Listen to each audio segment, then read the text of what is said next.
এই মশাটা প্রতি সেকেন্ডে তার পাখা 400 থেকে 500 বার ঝাপটান মারে। আজ পর্যন্ত পৃথিবীতে এমন দ্রুতগামী কোনো মেশিন তৈরি হয় নাই। মশা তার পাখাকে যত দ্রুত গতিতে ঘোরাতে পারে, নড়াতে পারে, এমন কোনো দ্রুতগামী কোনো মেশিন পৃথিবীতে আজকে দুনিয়াতে তৈরি হয় নাই। আল্লাহ রাব্বুল আলামিন এই মশাকে উদাহরণস্বরূপ বহু কারণে দিয়ে দিয়েছেন। আল্লাহ রাব্বুল আলামিন এই দুনিয়াতে একজন অবাধ্য কাফের ছিল, নাম তার নমরুদ ছিল। আল্লাহ তাআলা নমরুদকে দুনিয়া থেকে বিদায় করে দিয়েছেন কার কামড় খাওয়ায়া? আসতে বলুন, কার কামড় খাওয়ায়া? মশার কামড় খাওয়ায়া। এখানেই শেষ নয়, মশার মুখে আমরা যে সুরের মতো একটা সূচ দেখি, সুরের মতো কি দেখি? সূচ দেখে আসলে সেই সূচের সংখ্যা আমরা হয়তো মনে করি একটা, সূচের সংখ্যা একটা নয়। এগুলোকে আল্লাহ রাব্বুল আলামিন ওই মশার সূচের সংখ্যা 6টা অংশে ভাগ করেছেন। কয়টা অংশ? 6টা অংশে ভাগ করেছেন। যা আধুনিক ইনজেকশন বা শরীরের মতো কাজ করে। জানলে আশ্চর্য হব আমরা, এই 6টা সূচের আবার 6টা আলাদা আলাদা কাজ আছে। নাম্বার 1 হলো মশার শরীরে অবস্থিত শেষ 2টি সূচ বা শরীর কাজ হলো আমার আপনার শরীরকে একটা নির্দিষ্ট জায়গা থেকে ফেড়ে ফেলে দেয়, পৃথক করে ফেলে দেয়। 2 নাম্বার 2টা সূচের কাজ হলো মানব দেহ থেকে ব্লাডের যে ভেসেলগুলো আছে তা খুঁজে খুঁজে বের করে। 5ম সূচটা দিয়ে সে চেতনানাশক এক প্রকার কেমিক্যাল নিঃসরণ করে, অ্যানেস্থেসিয়া করে। ডাক্তার যারা আছেন কি করে? অ্যানেস্থেসিয়া করে। এরপরে সর্বশেষ যে সূচটা আছে সেই সূচ দিয়া রক্ত শুষে আপনার আমার দেহ থেকে আস্তে করে বের করে নিয়ে চলে যায়। আরো আশ্চর্যের বিষয় হলো এই জটিল নিখুঁত ডিজাইন থেকে অনুপ্রাণিত হয়ে আধুনিক বিজ্ঞানীরা তৈরি করেছেন মস্কিউটো ইন্সপায়ার্ড সিরিঞ্জ, যেটা মস্কিউটো ইন্সপায়ার্ড সিরিঞ্জ, যার নামই দিয়েছে হলো মশার সিরিঞ্জ। এমন নিডেল, একটা ছোট্ট নীলের মধ্যে 6টা অংশ করে দিয়েছেন। একমাত্র ওই মশা থেকে এই সিরিঞ্জের উৎপত্তি হয়েছে। সুবহানাল্লাহ বলা যাবে না? এই যে সিরিঞ্জগুলো তৈরি হয়েছে, এই মশা তার ছোট্ট ওই সুর দিয়ে তার সামনের যে অপারেশন করার জন্য চিকন যে, এটাকে কি বলে বলেন তো? মশা যে বসায় দেয় ওটা কি বলে লেখা? হ্যাঁ, হুল। আচ্ছা, হুল, সুর জাতীয় এটাকে ঢুকায় দিল। আপনি টের পেলেন না। কেন টের পেলেন না? ও যখন আপনার কাছে বসে তখন চতুর্দিকে আগে অ্যানেস্থেসিয়া করে, অজ্ঞান করে, এরপরে সে আপনার অপারেশনে চলে যায়। সম্মানিত ভাইয়েরা, আল্লাহ তাআলা কোরআনে কারীমের মধ্যে যতগুলো এক্সাম্পল দিয়েছেন, যতগুলো উদাহরণ দিয়েছেন, বান্দার জন্য শিক্ষা আছে না নাই? আল্লাহকে চেনার জন্য এই সুন্দর উপমাগুলোই যথেষ্ট। সবার আগে আমরা চিনব কাকে? চিনব কাকে? আল্লাহকে। আল্লাহকে যত বেশি চিনতে পারবো, আনুগত্যের গভীরতা তত বেশি হয়ে যাবে। আমরা আল্লাহকে চেনার জন্য, আল্লাহকে বোঝার জন্য সবার আগে আমাদের সেই স্টাডি, সেই জ্ঞানটা আমাদের বাড়ানো দরকার। কোরআনের জ্ঞান যার যত বেশি, আখিরাতের জ্ঞান যার যত বেশি, তার ঈমানটা তত গভীর। কোরআনের জ্ঞান যার যত বেশি, আল্লাহর ভয় তার তত বেশি সৃষ্টি হবে। এটাই স্বাভাবিক। তাহলে আল্লাহর প্রিয় হওয়ার জন্য নাম্বার 1 হচ্ছে আমরা আনুগত্য করব। 1 নাম্বার কার? আসতে বলবেন না, কার? নাম্বার 2 হচ্ছে মুহাম্মদ সাল্লাল্লাহু আলাইহি ওয়াসাল্লাম। এই আনুগত্য করলে কি হবে? আল্লাহ রাব্বুল আলামিন বলেন, وَمَن يُطِعِ اللَّهَ وَالرَّسُولَ فَأُولَئِكَ مَعَ الَّذِينَ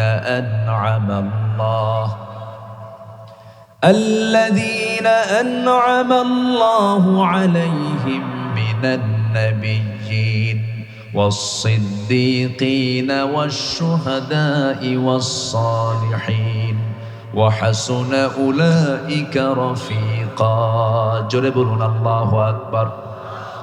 আল্লাহ এবং রাসূলের যারা আনুগত্য করবে তারা নবী, সিদ্দিক, শহীদ, নেককার লোকদের সঙ্গী হবে। তাদের সঙ্গে তাদের হাসর নাসর হয়ে যাবে। আল্লাহ পাক বলছেন, যাদের প্রতি আল্লাহ নিয়ামত দান করেছেন তারা কতই না উত্তম সঙ্গী। এই জন্য আমার বন্ধুগণ, আমরা যদি শহীদ, সিদ্দিক, শুহাদাদের সঙ্গে যদি হতে চাই, 1 নাম্বার আনুগত্য করব আমরা কার? নাম্বার 2 হচ্ছে মুহাম্মদ সাল্লাল্লাহু আলাইহি ওয়াসাল্লাম। নাম্বার 2 হলো আল্লাহর প্রিয় ভাজন হওয়ার জন্য আল্লাহর প্রিয় বান্দা হওয়ার জন্য যে গুণটা, যে কাজটা, আমাদের যে দিশাটা দরকার, নাম্বার 2 হলো আল্লাহকে ভয় করতে হবে।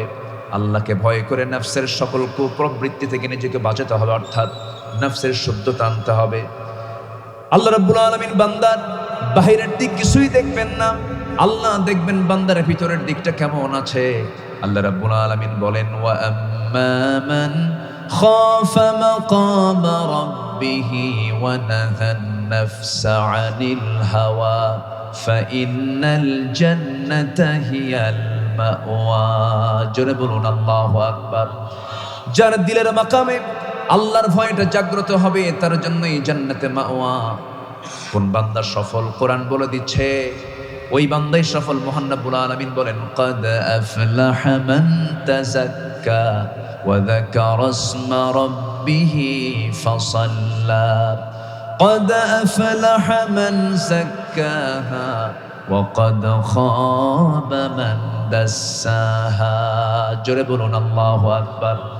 ওই বান্দাই সফল যে বান্দা তার নফসের শুদ্ধতা আনতে পেরেছে, যে বান্দা নফসের ট্রিটমেন্ট করতে পেরেছে। নফসের কিছু রোগ আছে, নফসের কিছু ক্যান্সার আছে, নফসকে নষ্ট করে দেয়, নফসকে ধ্বংস করে দেয়। হিংসা ইমানের রোগ, অবৈধ লোভ ইমানের রোগ, নফসের রোগ। এরপর অহংকার, নফসের মারাত্মক জটিল রোগ। যে নফসের মধ্যে অহংকার বিরাজ করবে, সেই নফস কখনো জান্নাত পাবে না। আর যখন কোনো বান্দার মধ্যে কোনো অহংকার নামক যখন কোনো এই ব্যাধি যখন দেখতে পাবেন, আপনি এটা নিশ্চিত হয়ে যাবেন, অহংকার থাকবে যার, ধ্বংস হবে তার। ক্ষমতার অহংকার আছে না নাই? নেতৃত্বের অহংকার আছে না নাই? টাকার অহংকার আছে না নাই? আবার সুন্দর চেহারা আল্লাহ দিছে, চেহারাকে কেউ সুন্দর করতে পারে? চেহারা সুন্দর করে দিয়েছেন কে? আবার চেহারার অহংকার আছে না নাই? রাস্তায় যখন হাঁটে বুঝায় আমি একখান মাল যাচ্ছি, আমার সমকক্ষ কে আছে রে? কিন্তু কিচ্ছু না, মুহূর্তের মধ্যে শরীরের ভিতরে ক্যান্সারের কোষ ঢুকায় দিতে পারেন তিনি কে? অতএব অহংকার শরীর নিয়ে করা যাবে না, অহংকার সম্পদ নিয়ে করা যাবে না, অহংকার ক্ষমতা নিয়ে করা যাবে না।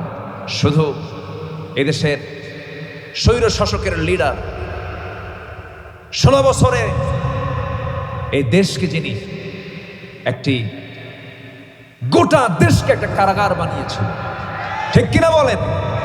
সেই কারাগারের কয়েদি ছিল গোটা জাতি। ফেরাউন পৃথিবীতে বেঁচে ছিল হলো 1600 বছর, আর এরা ক্ষমতায় ছিল হলো 16 বছর। সংখ্যার যে মিল হলো কেমনে বুঝলাম? সংখ্যার মিল আছে না? ফেরাউন ছিল কত বছর? 1600। এরা ক্ষমতায় ছিল কত বছর? 16 বছর। আবার ফেরাউনের যে রোগটা ছিল, এই রোগটা সেম এই লেডিস ফেরাউনের মধ্যেও ছিল। ফেরাউনের রোগ ছিল কি জানেন?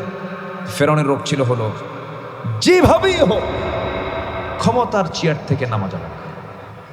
এদের কিছু রোগ ছিল বলেন, বলেন তো, ভিন্ন কোনো রোগ ছিল? যেমন করে হোক জনগণ ভোট দিক আর না দিক, চাক আর না চাক, চেয়ার ছাড়া যাবে, একই রোগ ছিল। আল্লাহ পাক ফেরাউনকে শেষ করেছেন। যখন ফেরাউনকে টের পেয়েছিল, ফেরাউন কিন্তু পানিতে চুবানোর 1 মিনিট আগেও ফেরাউন টের পায় নাই এই দরিয়ায় চুবায় আমাকে আল্লাহ মারবেন। ফেরাউন কিন্তু টের পায় নাই। 5 আগস্টের সকালবেলাও টের পায় নাই আমাকে এমন করে দেশ ছেড়ে মামু বাড়ি দিল্লি গিয়ে বসে থাকতে হবে। টের পায়নি, কিন্তু বুঝতে পারে না। দেখেন কত মিল আছে। কি কারণ? কারণ হলো ফেরাউন বলেছিল আনা রব্বুকুমুল আলা, সবচেয়ে বড় রব আমি ফেরাউন, আমার উপরে কে আছে রে?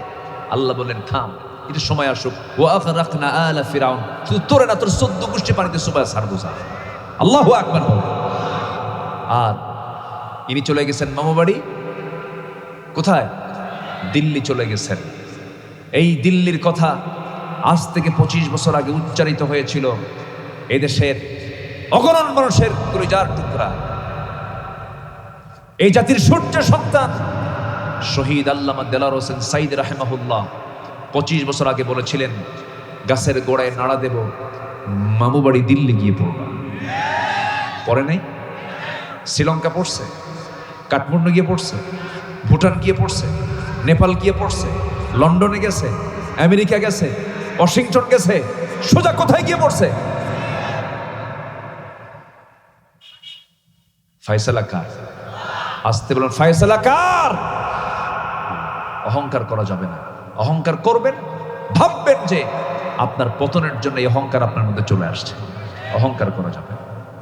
প্রথম যে নবী পাঠিয়েছেন সেই নবী থেকে শুরু করে আমার নবী পর্যন্ত সকল নবীর হাতে কিতাব দিয়েছেন। আমার নবীর হাতে যে কিতাবটা দেওয়া হয়েছে সেই কিতাবের নাম কি বলুন তো? একটু জোরে বলুন, সেই কিতাবটার নাম কি?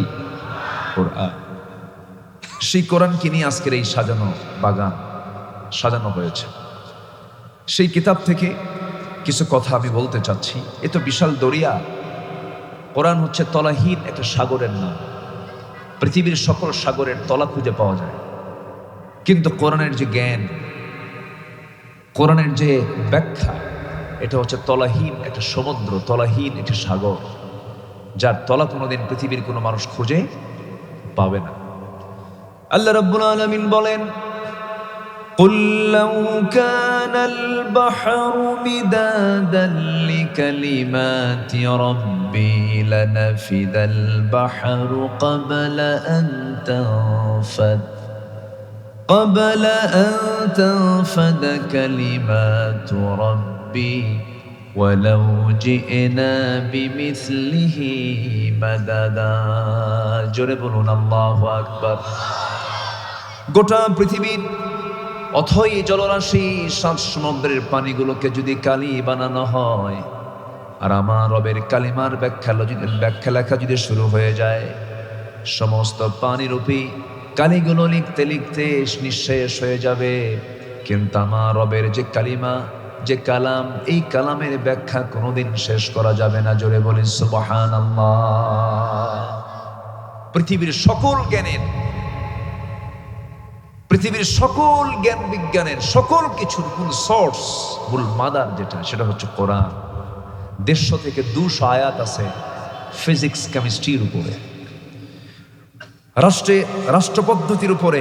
আল্লাহ তাআলা বেশ কিছু আয়াত দিয়েছেন পারিবারিক জীবনের উপরে। এক কথায় দোলনা থেকে নিয়ে একদম কবর পর্যন্ত মানব জীবনের জন্য এমন কিছু নাই যা এই কিতাবের মধ্যে বাদ পড়েছে। এটা সুবহানাল্লাহ বলবেন না? সুবহানাল্লাহ বলবেন না? তাও আল্লাহ তাআলা এটাকে দুর্বল কিতাব আকারে দিয়েছেন না মজবুত? কোনো অসারতা আছে? অসম্পূর্ণতা আছে? আজও কেন, কিয়ামত পর্যন্ত সূর্যের যিনি মালিক, তিনি কোরআন নাজিল করেছেন। এই কিতাবের কোনো ফাঁকফোকর, এই কিতাবের কোনো অসারতা, এর আশ্চর্যতা, এর নতুনত্ব কোনোদিন কেউ নষ্ট করতে পারবে না। সেই মহাগ্রন্থ কালজয়ী কিতাব থেকে আমি কিছু কথা বলতে চাচ্ছি। আল্লাহ যেন আমাকে কবুল করেন বলার জন্য, আপনাকেও শোনার জন্য কবুল করেন। জোরে বলি আল্লাহুম্মা আমিন। সম্মানিত ভাইয়েরা, আমরা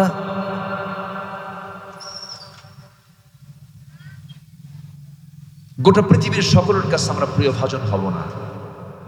একটা মানুষ সবার কাছে প্রিয় হয় না, কিন্তু একজনের কাছে, একজন ইমানদারকে অবশ্যই প্রিয় হতে হবে। তিনি কে? একটু জোরে বলুন, আর একটু জোরে বলুন। তিনি কে বলুন? তিনি কে? আল্লাহ যদি আমার প্রিয় হন এবং আমি যদি আল্লাহর প্রিয় হয়ে যাই, তাহলে কি আর কাউকে দরকার আছে? এরকম কিছু মনে হয় আপনাদের? আর কারোর প্রয়োজন আছে? সে আল্লাহর প্রিয়ত্ব অর্জন করতে আমি আজকে কোরআন এবং হাদিসের আলোকে, কোরআনের আলোকে আজকে আমি 15টা দিশা, 15টা লাইন, 15টা গুণ অর্জন আমরা শিখে যাব। জোরে বলি ইনশাআল্লাহ। আমরা সবার আগে কাকে পেতে চাই? আসলে কিন্তু আমার বন্ধু বলতে কিন্তু একজনই বন্ধু, নচেত কোনো বন্ধু আমার নাই। আসলে আমরা ডানে বামে, সামনে পেছনে, ঘরে, আত্মীয় স্বজন যা কিছু দেখি, এগুলো কিন্তু একদিন পর হয়ে যাবে। কিন্তু যিনি কখনো পর হবেন না, পর হওয়ার সম্ভাবনা, আমি যাকে কখনো ছাড়তেও পারবো না, এবং তিনি আমাকে কখনো ছাড়বেন না। তিনি কে? আসতে বলবেন না, তিনি কে? তার পরিচয়টা কিন্তু কোরআন খোলার সঙ্গে সঙ্গে পাওয়া যায়। 3 নম্বর আয়াতের যে পরিচয়টা, এটা আমাকে খুব ভাবিয়ে তোলে। যারা পারেন ঠোঁট মিলিয়ে বলুন আলহামদুলিল্লাহি রাব্বিল আলামিন আর রহমানির রহিম মালিকি ইয়াউমিদ্দিন ইয়্যাকা না'বুদু ওয়া ইয়্যাকা নাস্তাঈন ইহদিনাস সিরাতাল মুস্তাকিম সিরাতাল্লাযীনা আন'আমতা আলাইহিম গায়রিল মাগদুবি আলাইহিম ওয়ালাদ-দাল্লিন। এরপরে একটু জোরে বলেন, আর একটু জোরে বলেন। প্রশংসা কার? যিনি রহমান, যিনি রহিম, তিনি কে? মালিক ইয়াউমিদ্দিন, যিনি বিচার দিবসের মালিক, তিনি কে? বিচার দিবসের মালিক কে? এই পরিচয়টি কি সহজ মনে হয়? বিচার দিবস, তার মালিক কে? আল্লাহ তাআলা। তার আসল বিচারক তিনি কে? আল্লাহ। তিনি বিচার করবেন। বিচার করবেন কিসের ভিত্তিতে? বিচার করবেন হলো বান্দা এই দুনিয়াতে কি আমল নিয়ে গেল, সে কোন পথে চলল। পথ দুটা, একটা হচ্ছে সিরাতুল মুস্তাকিম, সহজ সরল সঠিক পথ, যার জন্য আমরা প্রত্যেকটা রাকাতে, প্রত্যেকটা নামাজের প্রত্যেকটা রাকাতে আমরা এই দোয়াটা করি, ইহদিনাস সিরাতাল মুস্তাকিম। এই দোয়াটা আমরা আল্লাহর কাছে করে থাকি। তো জান্নাতে যাওয়ার রাস্তা কিন্তু এই একটাই, আর জাহান্নামে যাওয়ার রাস্তা কি একটা না হাজারটা? আজ থেকে একটা না হাজারটা? সরল রেখা কয়টা হয়? সরল রেখা বলেন কয়টা হয়? আর সরল ছাড়া আশেপাশের যে আরো যে রেখা আছে এগুলো কত হয়? অসম। আমার বন্ধুগণ, দুইটা বিন্দুর সমন্বয় হলে পরেই সরল রেখা হয়ে গেল। জান্নাতে যাওয়ার জন্য এই সরল রেখায়, সরল পথে আমাকে আপনাকে চলতে হবে। আর শয়তান কিন্তু আঁকা বাঁকা কোনো পথে নাই। শয়তান ঠিক মাঝখানে, সরল রেখার ঠিক মাঝখানে, সরল পথের ঠিক মাঝখানে সে বসে থাকে। এবং শয়তান বলে কি? সুম্মা লাআতিয়ান্নাহুম মিন বাইনি আইদিহিম ওয়া মিন খালফিহিম ওয়া আন আইমানিহিম ওয়া আন শামাইলিহিম ওয়া লা তাজিদু আকসারুহুম শাকিরিন। আমি তোমার বান্দাদের ডান থেকে বাম থেকে, সামনে থেকে পিছন থেকে পাকড়াও করব। তোমার বান্দাগুলোকে আমি পথভ্রষ্ট করার চেষ্টা চালাবো। আল্লাহ বলছেন, শয়তান তুই পারবি না, কারণ আমার যে সমস্ত বান্দা আমার পছন্দের বান্দা, তারা সবসময় আমার কাছে আশ্রয় নিয়ে বলবে আউযু বিল্লাহি মিনাশ শাইতানির রাজিম। আমরা আশ্রয় চাই কার কাছে? আসতে বলেন, কার কাছে? কার ওয়াসওয়াসা থেকে? শয়তানের ওয়াসওয়াসা থেকে আমরা আল্লাহর কাছে আশ্রয় চাই। তখন আমাকে আশ্রয় দিবেন কে? আল্লাহ তাআলা।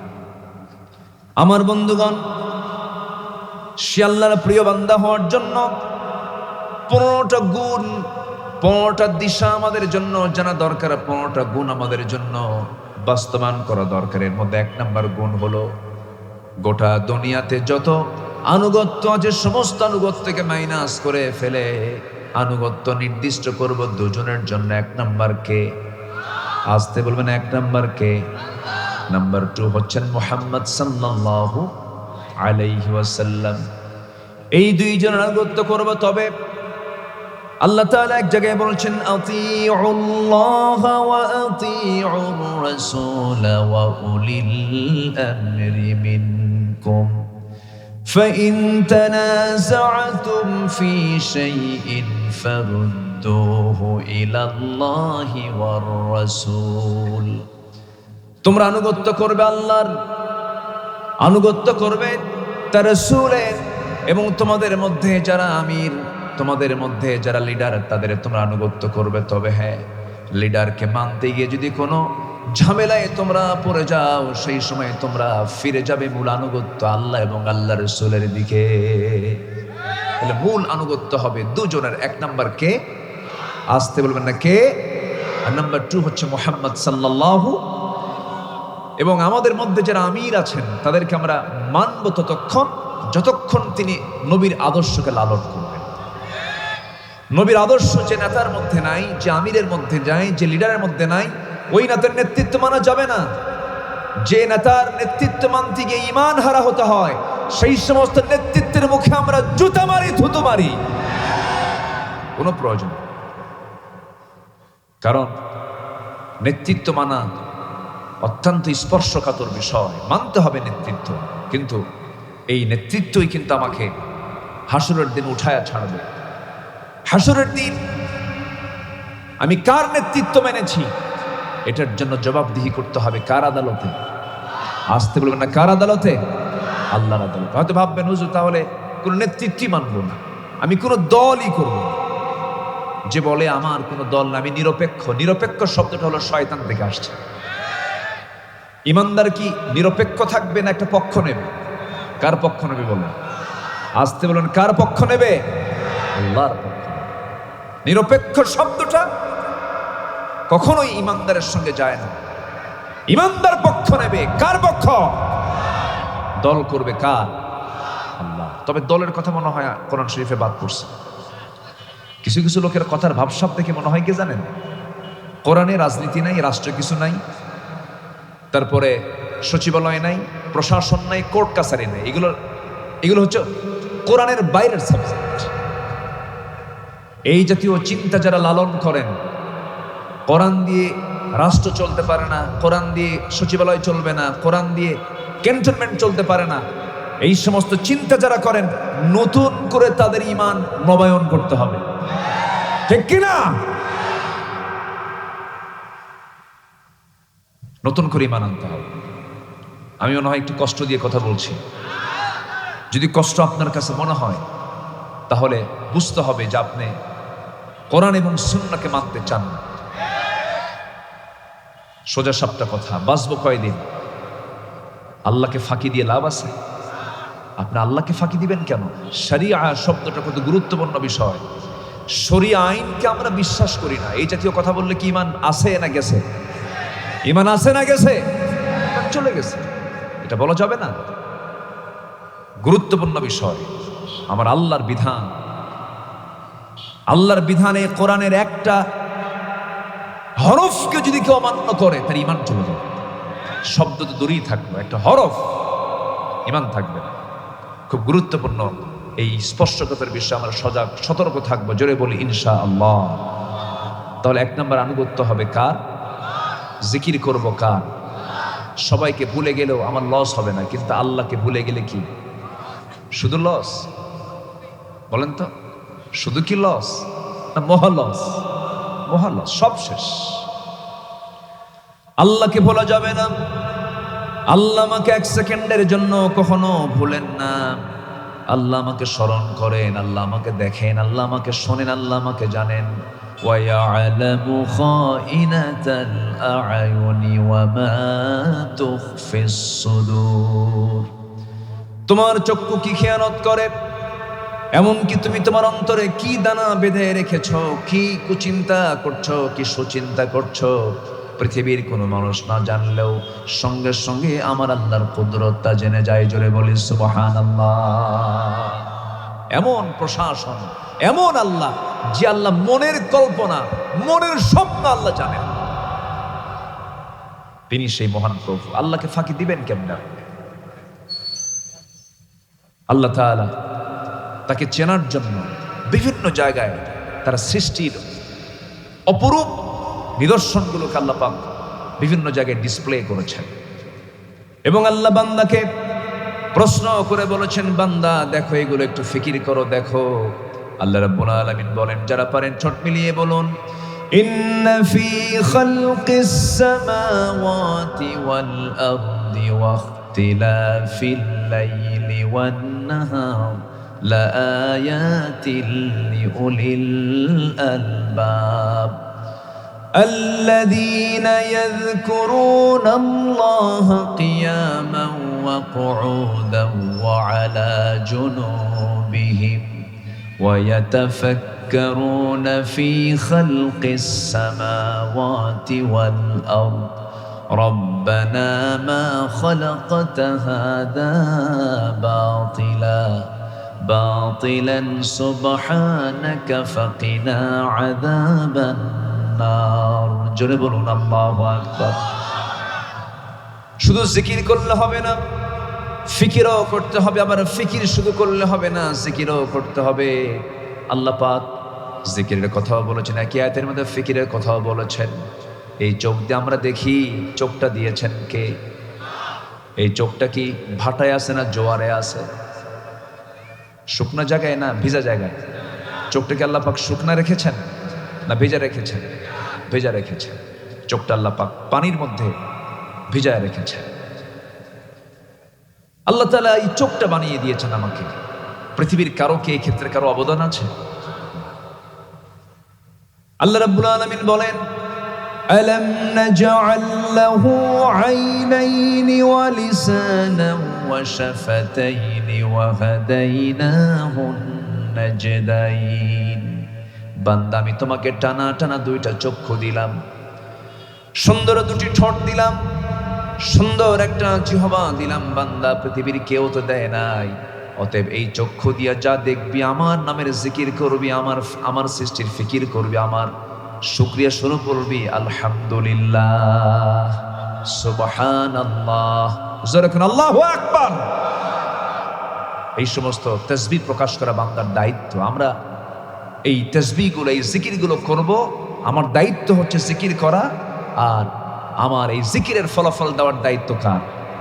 আসতে বলবেন না, কার? আল্লাহ। এই চোখ সাধারণ কোনো বিষয় নয়। আমি চোখ, কান এবং নাককে বলি পদ্মা মেঘনা যমুনা যত বড়, পদ্মা মেঘনা যমুনা দেখতে যত বড়, তার চাইতে বড় হলো একটা মানুষের চোখ, কান, নাক, গলা, তার চাইতে বড়। কেউ তো সুবহানাল্লাহ বললেন না।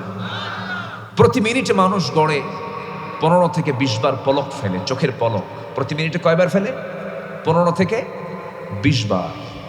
এই পলক শুধু পড়েই না, বরং প্রতিটা বার পড়ার সময় অশ্রু থেকে লিকুইড ছড়িয়ে দেয় পুরো চোখে।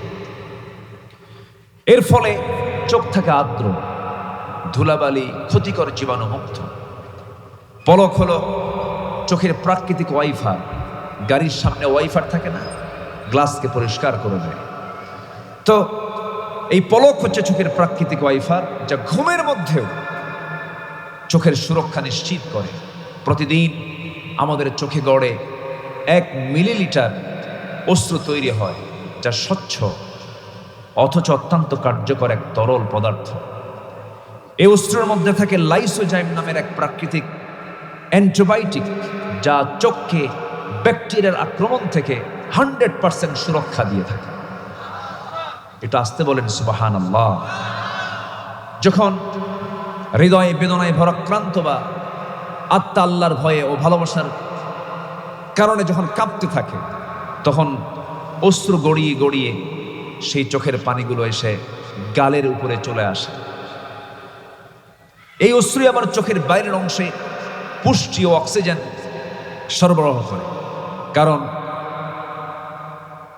কর্নিয়াতে, চোখের যে কর্নিয়া, এখানে রক্তনালী থাকে না, তাই চোখের জল চোখকে রক্ষা করে শুকিয়ে যাওয়া, ক্ষয়, ব্যাকটেরিয়াল সংক্রমণ থেকে সম্পূর্ণ সুরক্ষা দেয়। কেউ তো সুবহানাল্লাহ বললেন না।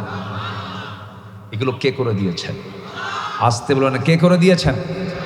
আমাদের চোখে প্রায়, আমাদের প্রত্যেকের দুটো চোখে প্রায় 27,40,00,000 ফটো রিসেপ্টর নামে নিয়োজিত শ্রমিক আল্লাহর হুকুমে দিন রাত 24 ঘন্টা কাজ করে যাচ্ছে। যখন আলো আপনার চোখে গিয়ে পড়ছে, যখন ফটো রিসেপ্টর কাছে চলে যাচ্ছে, তখন ফটো রিসেপ্টর সেটাকে প্রসেসিং করে আপনার অপটিক নার্ভে পৌঁছে দিচ্ছে, এবং সেখান থেকে ইলেকট্রিক ইম্পালেন্সের মাধ্যমে সেটা আমাদের ব্রেইনে অক্সিপিটাল ল্যাবে চলে যাচ্ছে। ফলে আমরা দেখতে পাচ্ছি। এই যে অপটিক নার্ভের কথা শুনলাম, আমরা শুধুমাত্র এখানে প্রায় 7 থেকে 70 লক্ষ তারের মতো ফাইবার আমাদের চোখের পেছনে আল্লাহ পাক রেখে দিয়েছেন। কার অবদান? আসতে বলবেন না, কার অবদান? এখানে শেষ নয়। যেখানে আধুনিক সবচেয়ে উন্নত ক্যানন, এই যে ক্যানন ক্যামেরাগুলো যা আছে, US R5, Canon US R5, Sony আরো সহ যে সমস্ত ক্যামেরাগুলো আছে, ক্যামেরাগুলো সর্বোচ্চ 100 মেগাপিক্সেল পর্যন্ত পৌঁছায়। সেখানে মানুষের চোখে রেজুলেশন প্রায় 576 মেগাপিক্সেল। এই যে ক্যামেরাম্যান শোনেন, বুঝতেছেন? 100 মেগাপিক্সেল। আর বান্দার চোখের ভিতরে যে আল্লাহ পাক যে রেজুলেশন দিয়েছেন সেটা হলো 576 মেগাপিক্সেল। প্রত্যেক বান্দার চোখে আল্লাহ পাক দিয়েছেন। আচ্ছা, এই চোখের দৃষ্টিসীমা প্রায় 200 ডিগ্রি পর্যন্ত বিস্তৃত। এই চোখ প্রায় 1 কোটি ভিন্ন ভিন্ন রং চিনতে পারে। 1 কোটি। আপনার ক্যামেরা কয়টা পারবে? 1 কোটি ভিন্ন ভিন্ন রং এই চোখ চিনতে পারবে। মানব জাতি যেসব রঙের নামই আজ পর্যন্ত জানে না, তাও আল্লাহ পাক সেই চোখের মধ্যে সেই সিস্টেম অ্যাডভান্স আল্লাহ পাক রেখে দিয়েছেন। আপনি কি 1 কোটি রং দেখছেন? অথচ 1 কোটি রং দেখার মতো ক্ষমতা প্রত্যেক চোখে কে দিয়েছেন? আল্লাহ দিয়েছেন। আল্লাহ বলছেন, বান্দা এগুলো একটু দেখো, ফিকির করো, কেউ দেয়নি, আমি আল্লাহ নিজে দিয়েছি। জোরে বলি সুবহানাল্লাহ। এই যে কানের মধ্যে শ্রবণ কোষ আছে না নাই? 1 লাখ 2 লাখ শ্রবণ কোষ দিয়েছে। এই কানকে হেফাজত করার জন্য আল্লাহ রাব্বুল আলামিন কানের ভিতরে আবার ইয়ার অক্স দিয়েছেন, কিছু ময়লা দিয়েছেন। সেই ময়লাগুলো যদি আমরা, এই ময়লাকে, কানের মধ্যে ময়লাকে কি বলি আমরা? কি কয়? খোল। কি এটা? কি গরু খায়? এটা কোন খোল? কানের ময়লা। এই যে কানের ময়লা আল্লাহ রাব্বুল আলামিন কানের মধ্যে দিয়ে দিয়েছেন, এটা কিন্তু অকাজে দেন নাই। বান্দা যখন কান দিয়ে শুনবে, এই কানটা যেন নষ্ট না হয়, দেখবেন যে সমস্ত বিয়ারিং গুলো জাম লাগে, এটাকে ফ্রি করার জন্য কি লাগায়? গিরিজ। এটা হচ্ছে কানের মধ্যে যে ময়লা দেখেন, এটা হচ্ছে গিরিজ। এটা কি বলেন? কেউ তো সুবহানাল্লাহ বলবেন না। এটা কি মিষ্টি? ভিতরের যেটা কি মিষ্টি? কেমন লাগে? খান নাই তো। একদিন একটু জিহবায় নিবেন, এটা স্বাদ আপনি নেবেন, তিক্ত তিক্ত, তিতা তিতা লাগে। কেন? আল্লাহ পাক এটা যদি মিষ্টি করতেন, তাহলে মিষ্টি আছে যেখানে পোকামাকড় পিঁপড়া আছে সেখানে। তাহলে রাতের বেলা আপনি যখন ঘুমাতে যেতেন, যদি কানের ময়লা যদি মিষ্টি হয়, তাহলে সব পিঁপড়া কি জমা হবে আপনার কানে। কান সাফ করবেন কখন? আর ঘুম পারবেন কখন? আর কানের মধ্যে যেন কোনো ভুল ক্রমে যেন কোনো ন্যাংরা মশা অথবা ন্যাংরা কোনো পিঁপড়া যেন ভুল ক্রমে যেন ঢুকেও যেন টের পায় যে না, এটা জায়গা মতো আসি নাই, তিতা জায়গা, বের হয়ে আসে। কেউ তো সুবহানাল্লাহ বলবেন। তাহলে শুধু কান বানান নাই, কানকে সিকিউর করেছেন, এটাকে নিরাপত্তার চাদরে আবৃত রেখেছেন যিনি, তিনি আমার কে? চোখ গেল, কান গেল, নাক দিছেন কোথায়? নাক সুন্দর লম্বা নাক। এই নাকটা যদি মাঝে মাঝে চিন্তা করি, আমি নাকটা যদি এই জায়গায় না দিয়া বগলের তলে দেওয়া হতো, বলেন চেহারাও কেমন দেখতে হতো। আর বগলের তলে যদি দেওয়া হতো, গরমের দিন না হয় আমরা খালি গায়ে বসি না হয় খাই, হয়তো খাবারটা দেখালাম নাককে, বলো খাওয়া যাবে কিনা। শীতের দিন কি করবেন আপনি বলেন? সব কাপড় চোপড় কি খোলা সম্ভব? কাপড় চোপড় খুইলা আগে নাকের কাছে হাজির করা লাগতো যে নাক বল, এটা কি টাটকা না বাসি। কিন্তু আল্লাহ পাক নাকটা দিয়েছেন এমন জায়গায়, দেখতেও সুন্দর, মানানসই, আবার মুখের সাথে দিয়েছেন। সুবহানাল্লাহ বলা যাবে না? নাকের সঙ্গে মুখের সংযোগ দিয়ে দিয়েছেন এবং সুন্দর কানেকশন দিয়ে দিয়েছেন। এরপরে আল্লাহ রাব্বুল আলামিন মুখের যে শান দিয়েছেন, জিহবা দিয়েছেন, জিহবার চতুর্পাশে জোয়ার না ভাটা, বলেন জোয়ার না ভাটা, বিশাল জোয়ার করে দিয়েছেন। এত পানি, এত লালা মুখ থেকে বের হয়। সামনে যদি তেঁতুল দেখেন, কেমন জোরে জোরে বের হয়। আমলকি যদি দেখেন, দুপুরবেলা উত্তরা দিয়ে যখন আসতেছিলাম, পাশে দিকে একজন আমলকি বিক্রি করতেছে। আমলকির দোকানের কাছে গেছে, আমলকি খাই নাই, এইদিকে পানি দিয়ে 6 লাখ। কি কথা কি বুঝতেছেন? কে দিয়েছে? কে দিয়েছেন? কে দিয়েছেন? আল্লাহ দিয়েছেন। এই লালার কোনো স্বাদ নাই, আল্লাহ পাক স্বাদহীন করে দিয়েছেন। এই লালাতে যদি স্বাদ দিয়ে দিতেন, মিষ্টি করতেন, বান্দার কোনো খাবারে মজা পেত না। আল্লাহ পাক চোখের পানিকে লবণ করেছেন, কানের ময়লাকে তিতা করেছেন, আর মুখের লালাকে স্বাদহীন করে দিয়েছেন। একই দেহ, সে জায়গায় এক একটা জায়গায় এক একটা রকম আল্লাহ পাক সব কিছু ম্যানেজমেন্ট করে দিয়েছেন। আল্লাহ বলছেন, বান্দারে এত কিছু তোর জন্য করে দিলাম, বান্দা তুই শুধু খুশি হয়ে বলবি আলহামদুলিল্লাহি রাব্বিল আলামিন। প্রশংসা কার? আসতে বলবেন না, কার? আরো জোরে, কার প্রশংসা? আল্লাহ। এক জায়গায় না সব জায়গায়? সব। পৃথিবীর সকল প্রাণী আল্লাহর জিকির করে, শুধু বান্দার মধ্যে ভেজাল। কোন প্রাণী জিকির করতে তারা কৃপণতা দেখায় না। সকল প্রাণী, যত প্রাণী আছে, ওয়ালাকিন লা তাফকাহুনা তাসবিহাহুম, তাদের জিকিরের ভাষা তোমরা, তাসবিহর ভাষা তোমরা বোঝো না, কিন্তু প্রত্যেক প্রাণী আমার নামের তাসবিহ প্রকাশ করে। এই যে পিঁপড়াগুলো, এই যে পোকাগুলো উঠতেছে, অনেক পোকা এখানে আমার এদিকে ভরে গেছে। এখন তো মাঠে জমাজমি আছে না, ধানের সময়। এই যে পোকাগুলো, এই পোকাগুলোর হাড় আছে না? না, হাড়ের ওজন কয় কেজি? কয় কেজি ওজন কম? পৃথিবীর কোন সূক্ষ্ম কারিগরের দ্বারা কি এগুলো সৃষ্টি করা সম্ভব? এটা সূক্ষ্ম কারিগর যিনি, তিনি কে? চোখ আছে, হাড় আছে, হাত আছে, পা আছে, কি সুন্দর করে আল্লাহ পাক বানিয়ে দিয়েছেন। একটু জোরে বলি সুবহানাল্লাহ। সব প্রাণীগুলো জিকির করে কার? আল্লাহ পাক। এবং এই প্রাণীগুলোকে আল্লাহ পাক গবেষণা নিয়ে আসতে বলেছেন। যেরকম বিজ্ঞান গবেষণা করেছে, একটা পাখির সৃষ্টির টেকনোলজিকে আজকে বিমানে ব্যবহৃত করা হয়েছে। যেরকম সুবহানাল্লাহ। একটা পাখির ভিতরে যে টেকনোলজি আল্লাহ পাক রেখে দিয়েছেন, একটা পাখি আছে পেরেগ্রিন ফ্যালকন। পেরেগ্রিন ফ্যালকন নামে একটা পাখি, এই জমিনের বুকে মহান আল্লাহর এক সৃষ্টির এক অপরূপ, একটা দ্রুতগামী একটা যানবাহন, দ্রুতগামী একটা প্রাণী এটা, যা রকেট বার্ড নামে পরিচিত। যেখানে দ্রুতগামী একটা চিতাবাঘ ঘন্টায় 112 কিলোমিটার বেগে চলে, সেখানে পেরেগ্রিন এই ফ্যালকন সর্বোচ্চ প্রায় 300 থেকে 400 কিলোমিটার পার আওয়ার এসে দৌড়ায়। যেরকম সুবহানাল্লাহ। তাহলে একটা পেরেগ্রিন ফ্যালকন 1 ঘন্টায় 400 কিলোমিটার অতিক্রম করে, তার গতিটা দেখে। আচ্ছা, এবং সো মেরে এক মুহূর্তে সে তার শিকারীকে সে ধরে ফেলে। শিকারী যাকে ধরা হচ্ছে সে টেরই পায় না, আমাকে ছো মেরে কখন নিয়ে চলে গেল। প্রচন্ড উচ্চতায় সর্বোচ্চ গতিতে উড়ে যাওয়ার সময় তাদের নাকের মধ্য দিয়ে যে গতিতে বাতাস প্রবেশ করে, সেটা দিয়ে ফুসফুস ফেটে যাওয়ার কথা, কিন্তু মহান আল্লাহ তাদের নাকের ভিতরে হাড়ের একটা ট্যাপ এমনভাবে সংযুক্ত করে দিয়েছেন, যে ট্যাপের সাহায্যে তারা বাতাসের তীব্র গতিকে রুখে দেয়। আল্লাহু আকবার। আচ্ছা, তাহলে তাদের নিজেদের ফুসফুসকে রক্ষা করার জন্য আল্লাহ পাক এই ট্যাপটা বসায় দিয়েছেন। ঠিক একই টেকনোলজি ব্যবহার করা হয়েছে আজকে বিমানের ইঞ্জিনের ক্ষেত্রে। বাতাসের তীব্র প্রেসার থেকে বিমানের ইঞ্জিনকে সুরক্ষিত করার জন্য পেরেগ্রিন ফ্যালকনের মতো একটা টেকনোলজি ব্যবহার করা হয়ে থাকে। বিজ্ঞানের এই সমস্ত সাফল্য সব কিছু রয়েছে আল্লাহর সৃষ্টিরা চিহ্নিত। জোরে বলি সুবহানাল্লাহ। আল্লাহ পাক ছোট্ট একটা প্রাণী, এই যে এখানে আশেপাশে কি যেন ধোঁয়া দিয়েছে, কয়েল দিয়েছে, কি থেকে বাঁচার জন্য বলেন তো? মশা কি আপনার বাড়িতে আছে? মশা নাই কার বাড়িতে? দেখে হাত তোলেন, বলেন মশা নাই কার বাড়িতে? এরকম কোনো বাড়ি আছে? সবার বাড়িতে মশা আছে।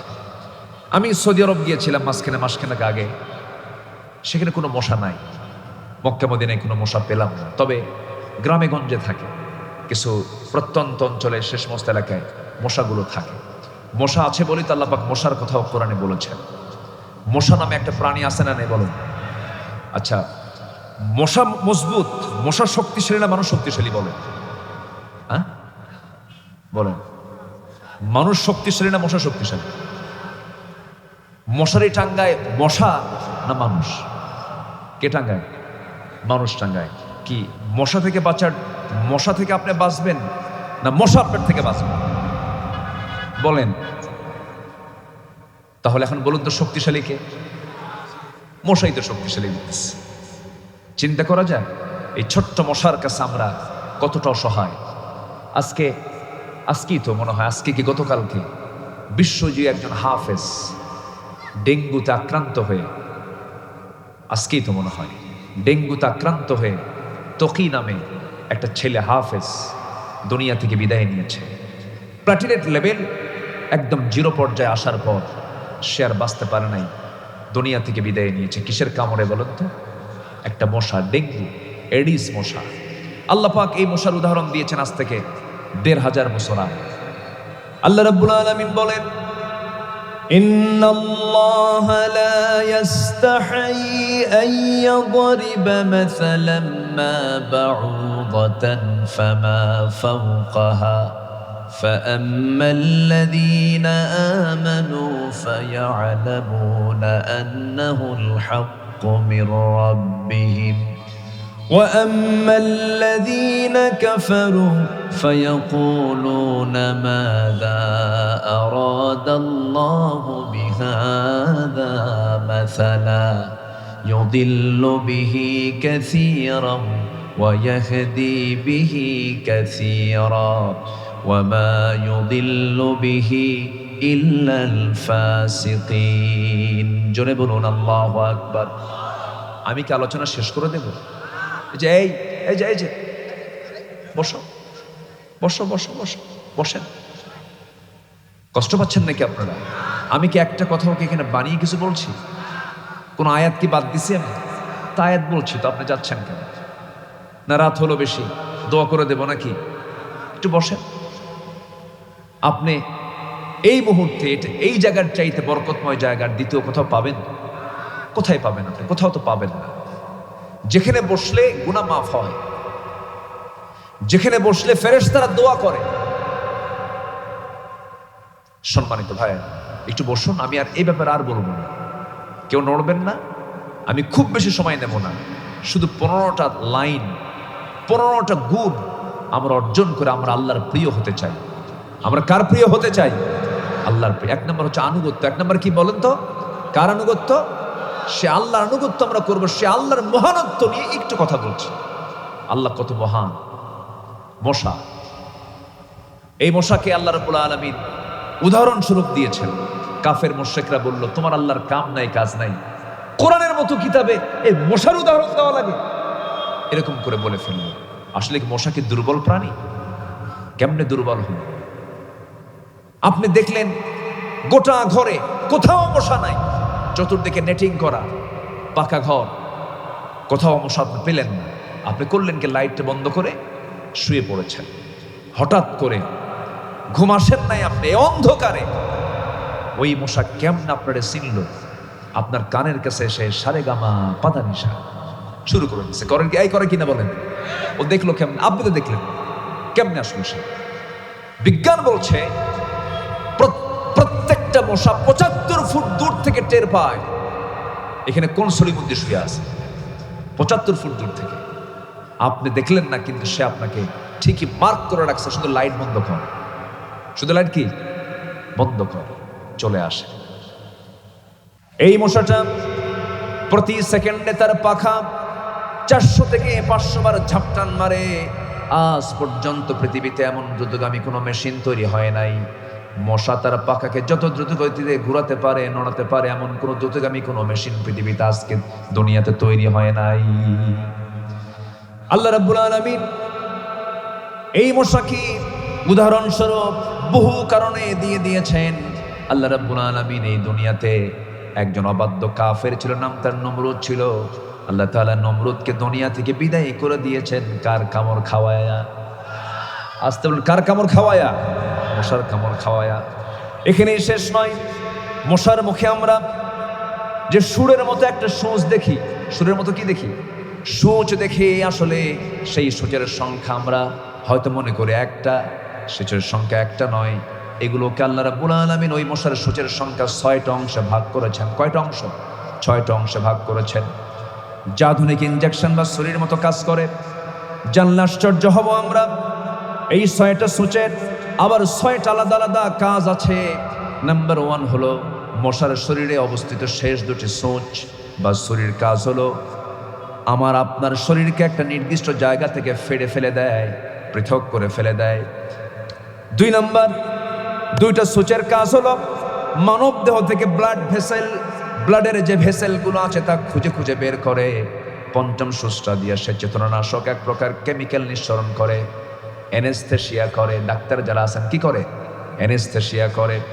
এরপরে সর্বশেষ যে সূচটা আছে সেই সূচ দিয়া রক্ত শুষে আপনার আমার দেহ থেকে আস্তে করে বের করে নিয়ে চলে যায়। আরো আশ্চর্যের বিষয় হলো এই জটিল নিখুঁত ডিজাইন থেকে অনুপ্রাণিত হয়ে আধুনিক বিজ্ঞানীরা তৈরি করেছেন মস্কিউটো ইন্সপায়ার্ড সিরিঞ্জ, যেটা মস্কিউটো ইন্সপায়ার্ড সিরিঞ্জ, যার নামই দিয়েছে হলো মশার সিরিঞ্জ। এমন নিডেল, একটা ছোট্ট নীলের মধ্যে 6টা অংশ করে দিয়েছেন। একমাত্র ওই মশা থেকে এই সিরিঞ্জের উৎপত্তি হয়েছে। সুবহানাল্লাহ বলা যাবে না? এই যে সিরিঞ্জগুলো তৈরি হয়েছে, এই মশা তার ছোট্ট ওই শুট দিয়ে তার সামনের যে অপারেশন করার জন্য চিকন যে, এটাকে কি বলে বলেন তো? মশা যে বসায় দেয় ওটা কি বলে লেখা? হ্যাঁ, হুল। আচ্ছা, হুল, সুর জাতীয় এটাকে ঢুকায় দিল। আপনি টের পেলেন না। কেন টের পেলেন না? ও যখন আপনার কাছে বসে তখন চতুর্দিকে আগে অ্যানেস্থেসিয়া করে, অজ্ঞান করে, এরপরে সে আপনার অপারেশনে চলে যায়। সম্মানিত ভাইয়েরা, আল্লাহ তাআলা কোরআনে কারীমের মধ্যে যতগুলো এক্সাম্পল দিয়েছেন, যতগুলো উদাহরণ দিয়েছেন, বান্দার জন্য শিক্ষা আছে না নাই? আল্লাহকে চেনার জন্য এই সুন্দর উপমাগুলোই যথেষ্ট। সবার আগে আমরা চিনব কাকে? চিনব কাকে? আল্লাহকে। আল্লাহকে যত বেশি চিনতে পারবো, আনুগত্যের গভীরতা তত বেশি হয়ে যাবে। আমরা আল্লাহকে চেনার জন্য, আল্লাহকে বোঝার জন্য সবার আগে আমাদের সেই স্টাডি, সেই জ্ঞানটা আমাদের বাড়ানো দরকার। কোরআনের জ্ঞান যার যত বেশি, আখিরাতের জ্ঞান যার যত বেশি, তার ঈমানটা তত গভীর। কোরআনের জ্ঞান যার যত বেশি, আল্লাহর ভয় তার তত বেশি সৃষ্টি হবে। এটাই স্বাভাবিক। তাহলে আল্লাহর প্রিয় হওয়ার জন্য নাম্বার 1 হচ্ছে আমরা আনুগত্য করব। 1 নাম্বার কার? আসতে বলবেন না, কার?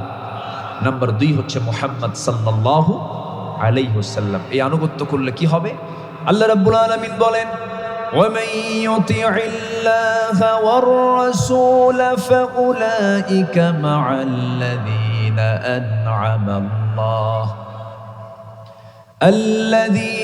أَنْعَمَ اللَّهُ عَلَيْهِمْ مِنَ النَّبِيِّينَ وَالصِّدِّيقِينَ وَالشُّهَدَاءِ وَالصَّالِحِينَ وَحَسُنَ أُولَئِكَ رَفِيقًا। জোরে বলুন আল্লাহু আকবার। আল্লাহ এবং রাসূলের যারা আনুগত্য করবে তারা নবী, সিদ্দিক, শহীদ, নেককার লোকদের সঙ্গী হবে। তাদের সঙ্গে তাদের হাসর নাসর হয়ে যাবে। আল্লাহ পাক বলছেন, যাদের প্রতি আল্লাহ নিয়ামত দান করেছেন তারা কতই না উত্তম সঙ্গী। এই জন্য আমার বন্ধুগণ, আমরা যদি শহীদ, সিদ্দিক, শুহাদাদের সঙ্গে যদি হতে চাই, 1 নাম্বার আনুগত্য করব আমরা কার? নাম্বার 2 হচ্ছে মুহাম্মদ সাল্লাল্লাহু আলাইহি ওয়াসাল্লাম।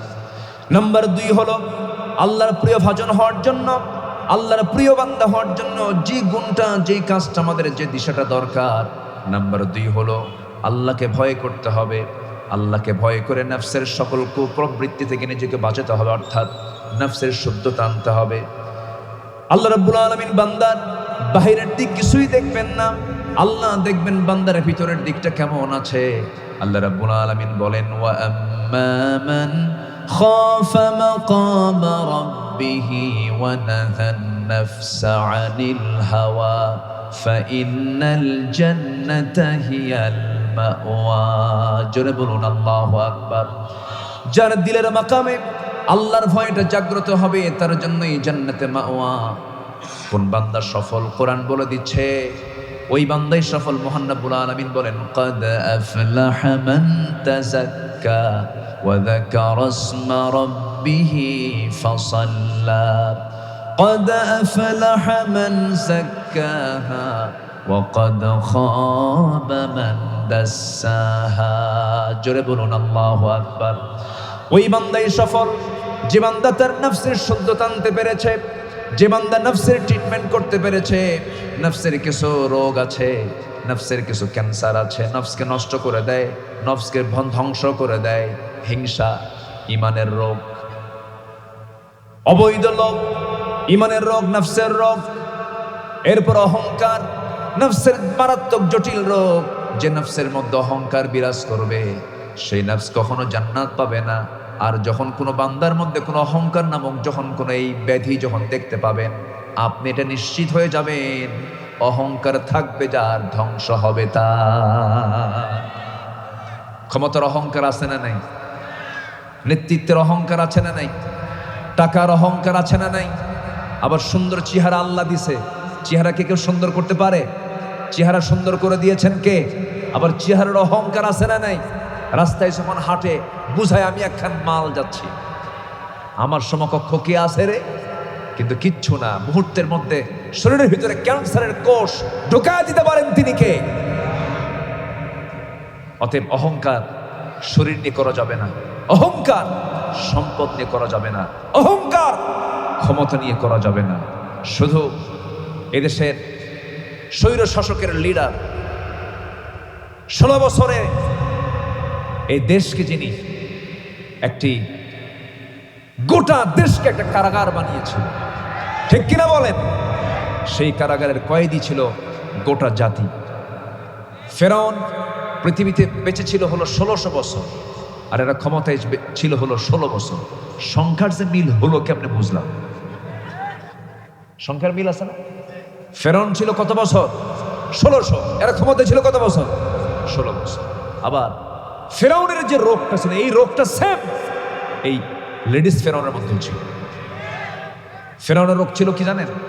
ফেরাউনের রোগ ছিল হলো যেভাবেই হোক ক্ষমতার চেয়ার থেকে নামা যাবে। এদের কিছু রোগ ছিল বলেন, বলেন তো, ভিন্ন কোনো রোগ ছিল? যেমন করে হোক জনগণ ভোট দিক আর না দিক, চাক আর না চাক, চেয়ার ছাড়া যাবে, একই রোগ ছিল। আল্লাহ পাক ফেরাউনকে শেষ করেছেন। যখন ফেরাউনকে টের পেয়েছিল, ফেরাউন কিন্তু পানিতে চুবানোর 1 মিনিট আগেও ফেরাউন টের পায় নাই এই দরিয়ায় চুবায় আমাকে আল্লাহ মারবেন। ফেরাউন কিন্তু টের পায় নাই।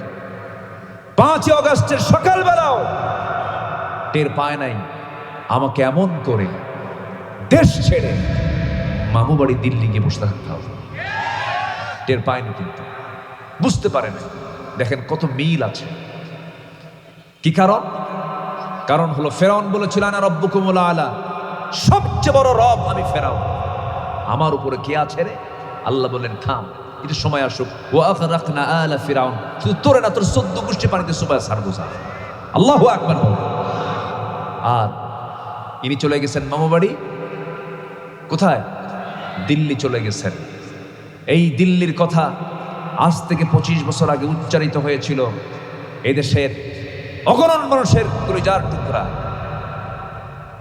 এই জাতির সূর্য সন্তান শহীদ আল্লামা দেলার হোসেন সাইদ রাহিমাহুল্লাহ 25 বছর আগে বলেছিলেন, গাছের গোড়ায় নাড়া দেব, মামু বাড়ি দিল্লি গিয়ে পড়বা।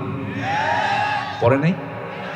শ্রীলঙ্কা পড়ছে, কাঠমান্ডু গিয়ে পড়ছে, ভুটান গিয়ে পড়ছে, নেপাল গিয়ে পড়ছে, লন্ডনে গেছে, আমেরিকা গেছে, ওয়াশিংটন গেছে, সোজা কোথায় গিয়ে পড়ছে? ফয়সালা কার? আসতে বলুন, ফয়সালা কার? অহংকার করা যাবে না। অহংকার করবেন, ভাববেন যে আপনার পতনের জন্য এই অহংকার আপনার মধ্যে চলে আসছে। অহংকার করা যাবে না। ফেরাউন কত চেষ্টা করেছে নিজের ক্ষমতাকে পাকাপোক্ত করার জন্য। জন্ম হয় নাই মুসা আলাইহিস সালামের মার পেটে, বলে ফেললো আমার শত্রুর জন্ম হবে। প্রত্যেক মায়ের পেট চিরে ছেলে সন্তানগুলোকে মেরে ফেলে। ইউযাব্বিহুনা আবনাআকুম ওয়া ইস্তাহয়ুনা নিসাআকুম, কোরআনে এই জাতীয় কথা আছে না নাই বলেন তো? আচ্ছা, 40,000 শিশুকে হত্যা করেছিল ফেরাউন। আজকেও যারা ক্ষমতায় আসার জন্য, ক্ষমতায় থাকার জন্য, ক্ষমতাকে পাকাপোক্ত করার জন্য যারা হত্যা রাজনীতি বেছে নেন, সবগুলোর মধ্যে ফেরাউনের রক্ত লুকানো আছে। আমরা এই সমস্ত নেতৃত্ব দেখতে চাই না। সন্ত্রাস নির্ভর রাজনীতি আমরা করতে চাই না। আমরা আগামীর বাংলাদেশকে দেখতে চাই কোরআনের বাংলাদেশ, ইসলামের বাংলাদেশ। কোরআন হাদিসের বাংলাদেশ। রাজি আছেন কারা কারা? হাত উঁচু করে দেখান মুসলমান।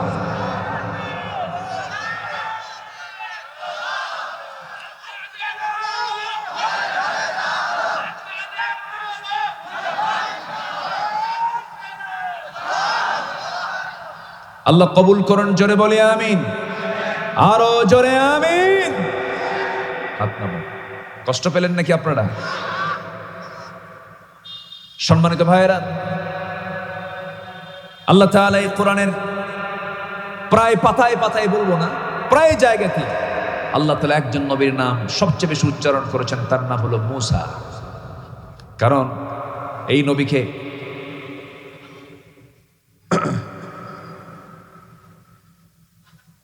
কি সমস্যা?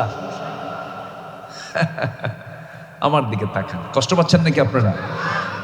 যেন আমার আওয়াজের চাইতে যেন শ্রোতার আওয়াজ যেন বেশি না বড় হয়, এটা খেয়াল করতে হবে।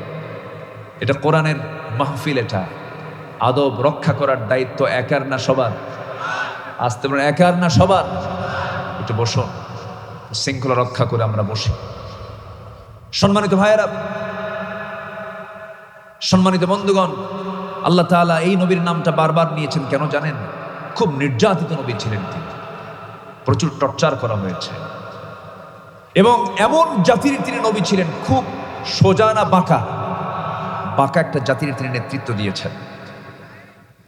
এই নবীকেও হত্যা করার কত চেষ্টা করা হয়েছে, সকল অপচেষ্টাকে আল্লাহ পাক রুখে দিয়েছেন। কারণ বাতিল কখনো টিকসই হতে পারে। হকের বিজয় কে দিবেন? আমি আপনি কেউ থাকবো না, আমরা চলে যাবো একদিন। ইসলাম কি চলে যাবে? ইসলাম বিজয় হয়ে তার জায়গা মতো বসে যাবে, ঠিক কিনা? অতএব আমার আপনার ইসলাম নিয়ে বিরোধিতা করার কোনো সুযোগ নেই, কোনো দরকার নেই। বরং ইসলাম নেই আমরা থাকবো। জোরে বলি ইনশাআল্লাহ। ইসলাম আছে যেখানে আমরা আছি। কোন ইসলাম? শহীদুল ইসলাম, শরীফুল ইসলাম, হামিদুল ইসলাম। বলে যে আমার দাদা হামিদুল ইসলাম, আমার বাপ শহীদুল ইসলাম, আমি নিজে আমিরুল ইসলাম, তিন ইসলাম আছে আমার। আমার সমস্যা কোথায়? আমি এমনি জান্নাত পেয়ে যাবো। ওই ইসলাম দিয়ে জান্নাত পাওয়া যাবে না, কোরআনের ইসলামকে লালন করে জান্নাত পেতে হবে। সম্মানিত ভাইয়েরা, হকের দাওয়াত দিতে গিয়ে যুগে যুগে পয়গম্বর আম্বে কেরাম নিজের বাড়িতেও থাকতে পারেন নাই, দেশ ছাড়া হয়েছে। আল্লাহ নবীর বাড়ি হলো মক্কা, এখন শুয়ে আছেন কোথায় তিনি বলেন তো? মদিনা। তিনি কি বেড়াতে গিয়েছিলেন? তিনি দিনের বেলা ঘর থেকে বের হয়েছেন, রাতের বেলা ঘর থেকে বের হয়েছেন? প্রকাশ্যে না গোপনে? কেন? কি জন্য? কি কারণে? শুধু আমার নবীর বক্তব্য ছিল একটাই, সেটা হলো আলা লাহুল খালক, সৃষ্টি যার, আইন চলতে হবে তার। মদ চলবে না, জুয়া চলবে না, সুদের কারবার চলবে না, জেনার কোনো লাইসেন্স চলবে না। এগুলোতে একটাও আমার দেশে নাই। আসতে বলে আসে না নাই? এরপরেও বলে আমরা ধর্মীয় মূল্যবোধ বিশ্বাসী। কিসের ধর্মীয় মূল্যবোধ তোমার? 54 বছরে আজ পর্যন্ত নামাজের আইন যারা পাশ করতে ভয় পায়, আর মুসলমান নামের কলঙ্ক। জাহান্নাম থেকে বাঁচার জন্য 1 নম্বর কাজ হলো নামাজ। 1 নম্বর কাজ কি বলেন? নামাজ। এই জাতিকে নামাজি বানানোর জন্য সব দল যদি এক হয়ে যদি বলতো আমরা জাতিকে নামাজি বানাতে চাই, অধিকাংশ বান্দাই নামাজি হয়ে যেত। কিন্তু নামাজের কোনো কর্মসূচি আছে? কোনো কর্মসূচি নেই। সম্মানিত ভাইয়া, আল্লাহর পয়গম্বর মুসা আলাইহিস সালাতু ওয়াস সালাম রাষ্ট্রযন্ত্র কর্তৃক নির্যাতনের শিকার হয়েছে, কিন্তু ধৈর্যের পরিচয় দিয়েছেন। আমাদের ধৈর্য ধরতে হবে। তবে আমার বিশ্বাস টুডে অ্যান্ড টুমরো বাংলার জমিন আল্লাহর দিন কায়েম হবে। জোরে বলি ইনশাআল্লাহ। অবশ্যই কবুল, আল্লাহ তাআলা অবশ্যই কবুল করবেন। সেই ক্ষেত্র প্রস্তুত হচ্ছে আমার বিশ্বাস, আমার বিশ্বাস, আমার বিশ্বাস। আল্লাহ যেন কবুল করেন। জোরে বলি আমিন, আরো জোরে আমিন। তবে ধৈর্য ধরতে হবে, বেশি রাগ থাকা যাবে না।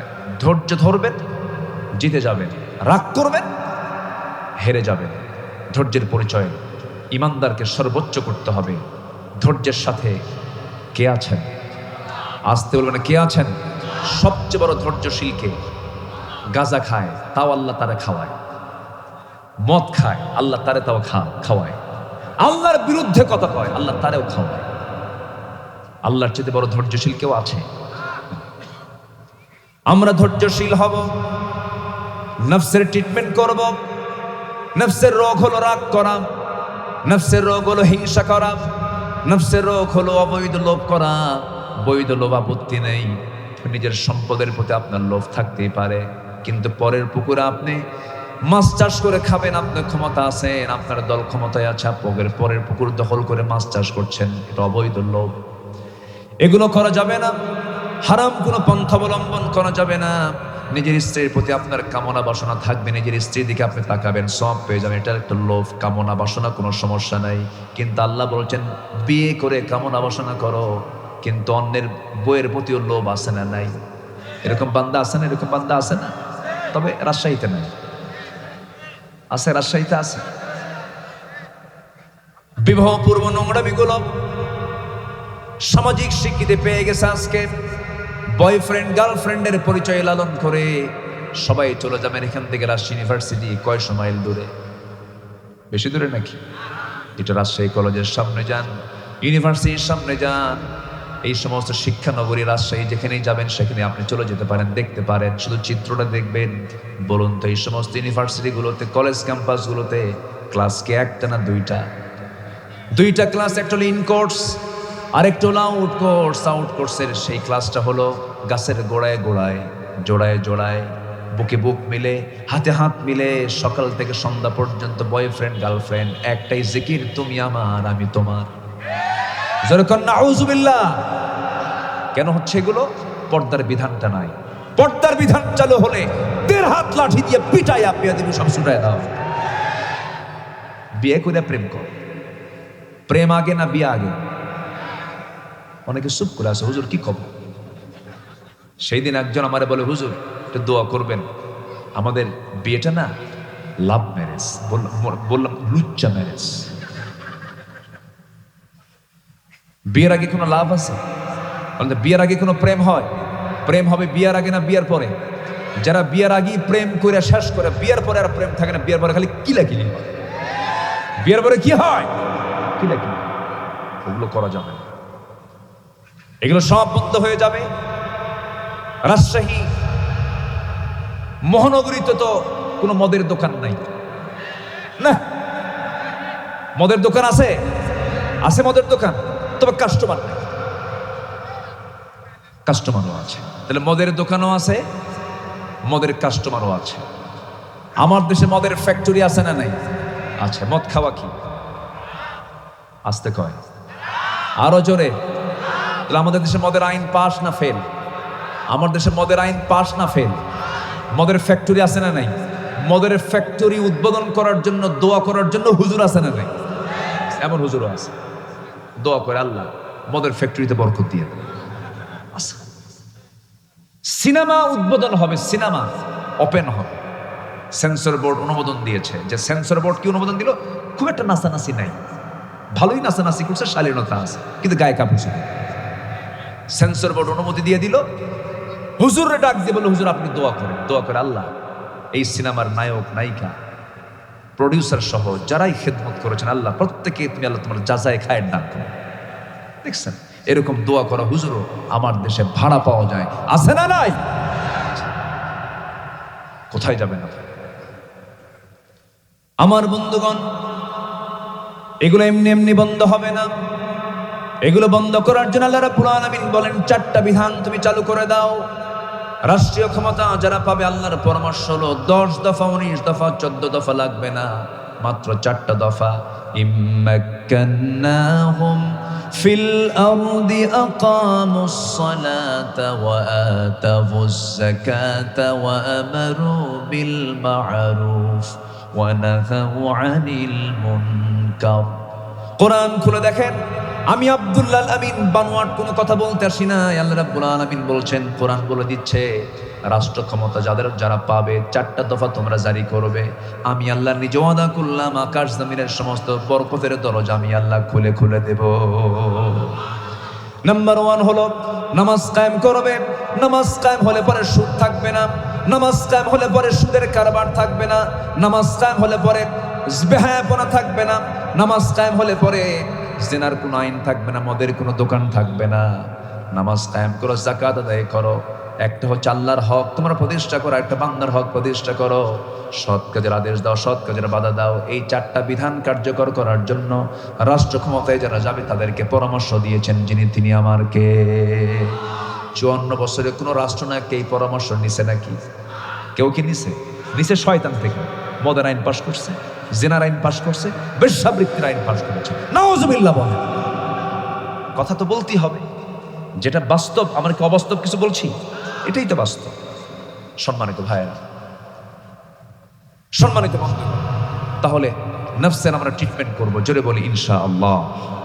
নাম্বার 3, কল্যাণময় কর্ম। ভালো কাজে আমরা নিজেকে জড়াবো। মন্দ কাজের সঙ্গে ইমানদারের কোনো সম্পর্ক থাকতে পারে না। হারাম ইসলাম গর্হিত কোনো অপরাধের সঙ্গে ইমানদারের কোনো সম্পর্ক থাকতে পারে না। আল্লাহ রাব্বুল আলামিন বলেন, قل يا عبادي الذين آمنوا اتقوا ربكم للذين أحسنوا في هذه الدنيا حسنة وأرض الله واسعة إنما يوفى الصابرون أجرهم بغير حساب. জোরে বলুন আল্লাহু আকবার। সূরাতুজ জুমার আয়াত নাম্বার 10 আল্লাহ বলছেন, ভালো কাজ করো, ভালো কাজের প্রাপ্তি আমি তোমাকে দিয়ে দেব। আর একটা বিষয় জেনে রেখে দিও, ভালো কাজ করতে নিয়ে যে ধৈর্যের পরিচয় দিতে হয়, ওই ধৈর্যের পরিচয় হিসাবে আমি তোমাদেরকে বেহিসাবি প্রাপ্তি আমি তোমার জন্য আমি আল্লাহ বরাদ্দ করবো। যেরকম সুবহানাল্লাহ। ধৈর্য একটা যোগ্যতা, রাগ হলো অযোগ্যতা। ধৈর্য আছে যার, বিজয় আছে তার, সফলতা আছে তার। এই দুনিয়ার জিন্দেগিতেও ধৈর্য দরকার না রাগ দরকার? ধৈর্য দরকার। বিয়া আগে না ধৈর্য আগে? দেখেন, বিয়া আগে। এই কোনটা আগে ভালো করে রকম? বিয়া আগে না ধৈর্য আগে? ধৈর্য আগে। ব্যবসা আগে না ধৈর্য আগে? আপনি পাঞ্জাবি বিক্রি করবেন, এক পাঞ্জাবি দেখেই কি কোনো কাস্টমার কিনবে নাকি? 10-12টা আপনি খুলে খুলে দেখাবেন, আবার গায়ের সঙ্গে টাঙ্গায় দেখাবেন। এই যে ডিসপ্লেটা দেখেন, এটা নেন, হলো না। আরেকটা দেখালেন, তা হলো না। 10-12টা পাঞ্জাবি দেখানোর পর একটা পাঞ্জাবি পছন্দ হতেও পারে, নাও পারে। যদি না নিয়ে যদি চলে যায়, আপনি কি রাগ করতে পারবেন নাকি? যদি মনে মনে একটু রাগও করেন, এতগুলো দেখালাম তাও কিনলো না, তাও চলে গেল, কিন্তু রাগ হলেও মুখে রাগের চিহ্ন দেখানো যাবে না। যখন সে চলে যাচ্ছে তখন আপনাকে হাসতেই হবে, ভাই চলে গেলাম। কি কথা কি বুঝতেছেন আপনারা? ভিতরে কি হয়ে যাচ্ছে? রাগ। এতগুলো দেখালাম, তুই কিনলি না। কিন্তু আপনি হাসিটা যদি না দেন, কাস্টমার তো পাবেন না। কিন্তু তা না করে যদি 10টা দেখালাম পাঞ্জাবি, কিনবি না মানে বাইন্দে থবো, কিন্তু ব্যবসা হবে? হবে। রাগ করবেন, হেরে যাবেন। নতুন বিয়ে করেছেন, 6 মাস যায় নাই, প্রচুর রাগ আপনার ভিতরে। আমাকে এক মহিলা একদিন ফোন দিয়ে বলতেছে, হুজুর একটা প্রশ্ন করব। কি প্রশ্ন হুজুর বলেন? আমি বললাম, কি প্রশ্ন বলেন? হুজুর, আমার স্বামী সকালেও তালাক দেয়, বিকেলেও তালাক দেয়, আমি কি আসি না নাই? সকালেও তালাক দেয়, বিকেলেও তালাক দেয়। এরকম কিছু পুরুষ আছে না? এই বদমাইশ কিছু আছে না? এগুলো বলেন তো। মুখে তালাক শব্দ নিয়েই থাকে, বদমাইশ এগুলো। এই বদমাইশগুলো কি করা দরকার জানেন? পরে তো আফসোস করে, পরে আবার বলে, হুজুর রাগের মাথায় দিছিলাম, ভুল হয়ে গেছে, বাচ্চা কাচ্চা আছে, সংসার আবার করতে চাই হুজুর, দেখেন তো একটা হালাল করে দেওয়ার ব্যবস্থা আছে, এরকম বলে। আবার এই সমস্ত তালাক শব্দ যারা মুখে অনবরত নিয়ে আসে, আল্লাহ পাক তালাকের সিস্টেম বলে দিয়েছেন। তালাক নামে একটা সূরা নাজিল করেছেন। 114 সূরার ভিতরে একটা সূরার নাম কি? সূরা তালাক। 3 তুহরে তালাক দেওয়ার নিয়ম। সেখানে সে এক বৈঠকে 100 তালাক দিবে। এই জাতীয় ভুল যারা করে, এই জাতীয় দুষ্টামি যারা করে, উচিত হলো বাঁশ গাছের যে ডাল আছে, ওটাকে এলাকায় কি বলে? এই কঞ্চিগুলো, যেটা পাকা বাঁশের কঞ্চি, যেগুলো 7-8টা এক জায়গায় করে দোস্ত সেই পিটার করে। আমার মায়েরা দারুণ খুশি, ভালো করে করেন, স্বামী আমারটা মাঝে মাঝে ডিস্টার্ব করে। এগুলো করা যাবে না। এগুলো কথা কি বলার দরকার আছে ভাই? আসতে কোন দরকার আছে কিনা বলেন? অসংখ্য পরিবার আছে, অসংখ্য, বহু আগে তালাক হয়ে গেছে। তালাক হওয়ার পরেও স্ত্রী হিসাবে তাকে ব্যবহার করছে, কিন্তু স্ত্রী হিসাবে নয়, দিন রাত সে জেনার মতো গুনাহ করছে। আছে কিনা বলেন? আচ্ছা, কেন? ধৈর্য না রাগ? বলেন ধৈর্য না রাগ? এই জন্য প্রত্যেকটা জায়গায় আমরা ধৈর্যের পরিচয় দেব, জীবনের সকল জায়গায় আমরা ধৈর্যশীল হব। আল্লাহ পাক বলছেন আজরাহুম বিগাইরি হিসাব, আমি তাকে সীমাহীন পুরস্কার দিয়ে দেব। যেরকম সুবহানাল্লাহ। আমার বন্ধুগণ, সমস্ত পয়গম্বররা যে বিজয়ী হয়েছেন, আল্লাহ পাক তাদের যে সফলতা দান করেছেন, মূল কারণ হলো ধৈর্যের পিরামিড ছিলেন প্রত্যেকটা পয়গম্বর, এত ধৈর্যশীল ছিলেন। তবে একজন নবীর নাম আমার এখন মনে আসলো হঠাৎ করে, যে নবীর নামটা আল্লাহ পাক নিজেও বারবার বলেছেন। আল্লাহ পাক তার কাছে ফেরেশতা সহজে পাঠাতেন না, কারণ ফেরেশতা মাঝে মাঝে থাপ্পড় খায় বিদায় হতো। আল্লাহু আকবার বলেন। আল্লাহ যার সঙ্গে ডাইরেক্ট কথা বলেছেন তার নাম কি বলেন? মুসা আলাইহিস সালাম। খুব প্রচন্ড রাগী লোক ছিলেন, প্রচন্ড মেজাজি ছিলেন। একজনকে একদিন শাসন করতে নিয়ে মারছেন থাপ্পড়, কিন্তু এমন শাসন করলেন থাপ্পড় মারাও সারা মরে যাওয়া সারা। যখন মরে গেছে আল্লাহ বললেন যে মুসা তুমি এখন এই দেশ থেকে তোমাকে যেতে হবে। কেন? ফেরন তোমার বিরুদ্ধে হত্যার হুলিয়া জারি করেছে। আল্লাহ আমি তো ওরে মারছি হলো শাসন করার নিয়মে, ও যে মরে যাবে আমি তাকে জানি। মার্ডার কেসের আসামি আমি না, তুমি আল্লাহ নিজে। শেষ পর্যন্ত উনি দেশে থাকতে পারলেন না, চলে গেলেন। প্রচন্ড রাগ ছিল, নবুয়ত তিনি পান্বিত হন।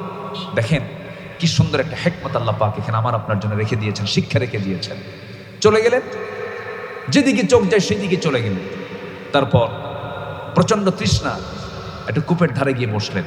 কূপের ধারে গিয়ে বসে কূপ থেকে পানি তুলে পানি পান করলেন। পানি পান করার সঙ্গে সঙ্গে হঠাৎ করে দেখতে পেলেন বালতি হাতে দুজন মহিলা কারা যেন আসতেছে। দেখা মাত্রই বললেন বালতি নিয়ে তোমরা কি করবে? কূপ থেকে পানি নেব, নিয়ে যাও।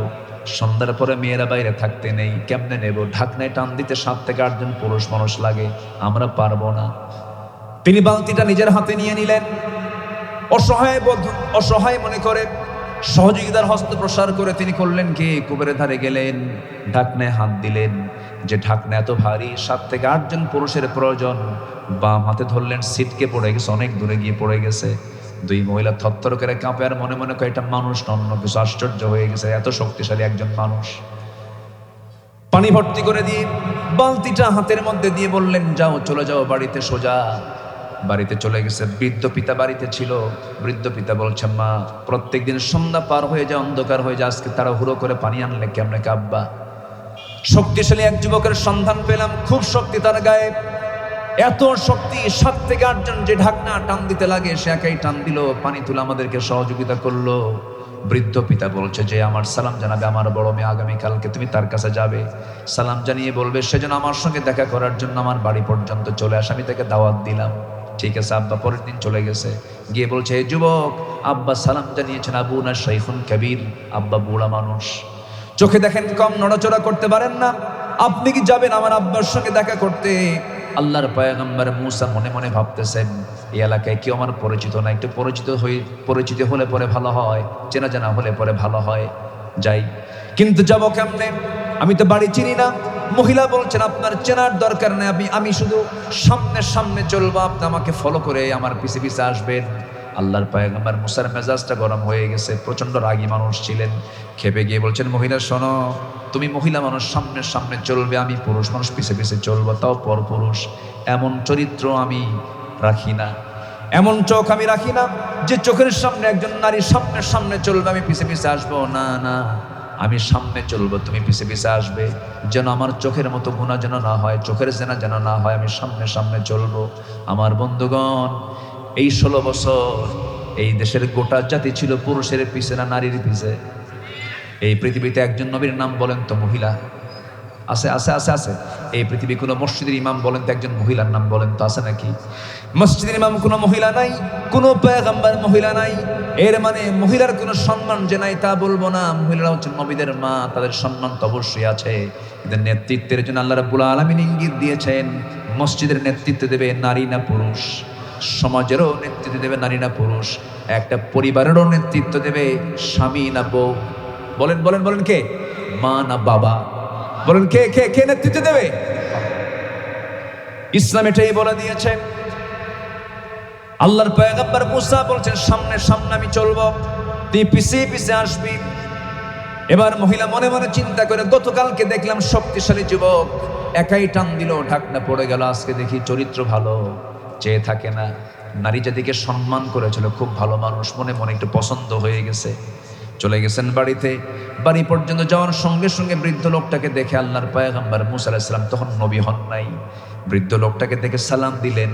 সালাম সম্পন্ন হওয়ার সঙ্গে সঙ্গে সালাম বিনিময় হয়ে গেল, আলিঙ্গন হয়ে গেল, মুআনাকা হয়ে গেল। সঙ্গে সঙ্গে বৃদ্ধ লোকটার মুখ থেকে বের হচ্ছে, হে যুবক, তোমার নাম তো মুসা। উনি আতঙ্কিত হয়ে গেলেন, হারে এত দূর আসলাম, এত দূর সফর করে আসলাম, আমাকে যেন কেউ না চেনে, কিন্তু এই বুড়া লোকটা তো আমাকে চিনেই গেল। এবার মুসা আলাইহিস সালাম মনে মনে যখন ভয় করছিলেন, বৃদ্ধ লোকটা বলছে, হে মুসা, তুমি কি চিন্তা করো? কোনো চিন্তা নাই, আমি তোমার নামও জানি, কামও জানি। কি কাম জানেন? একজন মানুষকে থাপ্পড় মারছো, মরে গেছে, এরপর তুমি ভয় এখানে চলে আসছো। আরো জড়সড় হয়ে গেলেন। এবার মুসা মনে মনে হলেন, এবার যেন ধরা খেয়ে গেলাম, বেকায়দায় যেন পড়ে গেলাম। এবার আল্লাহর পয়গম্বর মুসার সামনে, সেই সময় তিনি নবী হন নাই, এই বৃদ্ধ লোকটা বলতেছেন, শোনো মুসা, তুমি বিপদের জায়গায় এসে দাঁড়াও নাই, খারাপ কোনো লোকের সামনে এসে দাঁড়াও নাই। তুমি আমাকে বুড়ো মানুষ মনে করে কি মনে করতেছো জানি না, আমি সাধারণ কোনো বুড়োদের কাতারের বুড়ো নই। আমি সেই বুড়া, যে বুড়ার ব্যাপারে আল্লাহ রাব্বুল আলামিন বলেছেন, ওয়া ইলা মাদিয়ানা আখাহুম শুআইবা, যে লোকটাকে এই মাদিয়ানবাসীর জন্য পয়গম্বর করে পাঠিয়েছেন, সে আমি হলাম সেই পয়গম্বর, আল্লাহর পয়গম্বর শুআইব আলাইহিস সালাতু ওয়াস সালাম। নবীর সামনে তুমি দাঁড়িয়ে দাঁড়িয়ে কথা বলছো। মুসার আনন্দ দেখে কে নবীর সামনে সাক্ষাৎ হয়ে গেছে, অত্যন্ত খুশি হলেন, খুব আনন্দিত হলেন। এবার আল্লাহর পয়গম্বর শুআইব বলছেন, হে যুবক মুসা, তুমি তো যৌবন পদার্পণ করছো, যৌবনটা ক্রস করছো। আমার দুটা মেয়েকে আমি তোমার সঙ্গে বিয়ে দিতে চাই, যে কোনো একটা মেয়েকে তুমি বিয়ে করবে নাকি বলো, আমি তোমাকে প্রস্তাব দিলাম। সঙ্গে সঙ্গে মুসা আলাইহিস সালাম আনন্দ দেখে কে তিনি জবাব দিচ্ছেন, যখন তখন। কি বলতেছেন? যখন তখন। এই কথা শোনা মাত্রই আল্লাহর পয়গম্বর শুআইব বলছেন, শোনো, আমি তোমাকে এই মুহূর্তে বিয়ে দিতে পারবো না, কারণ সমস্যা আছে। কি? তোমার রেকর্ড হলো থাপ্পড় মারলি মানুষ মরে, এখন মেয়ে বিয়ে দিয়ে বিপদ হয়ে যাবে, এখন বিয়ে দেবো না। বিয়ে দেবো, তবে একটা কাজ তোমাকে করতে হবে। কি কাজ? আমার বাড়ির যে ছাগলগুলো আছে, এই ছাগলগুলো তোমাকে 8 বছর পালতে হবে। 8 বছর পাললে পরে অনার্স কোর্স, আর 10 বছর পাললে পরে মাস্টার্স কোর্স হয়ে যাবে। তুমি কি পালবে নাকি? হ্যাঁ পালবো। এই পৃথিবীতে যত প্রাণী আছে, এর মধ্যে সবচেয়ে শান্ত ভদ্র প্রাণীর নাম হলো ছাগল। দেখেন একজন কয় সুবহানাল্লাহ, ঘুম থেকে উঠে গেছে সুবহানাল্লাহ। আসেন দোয়া করে দিই নাকি? আলোচনা চালাবো, চালাবো রে ভাই, জোরে বলি ইনশাআল্লাহ। আলহামদুলিল্লাহ।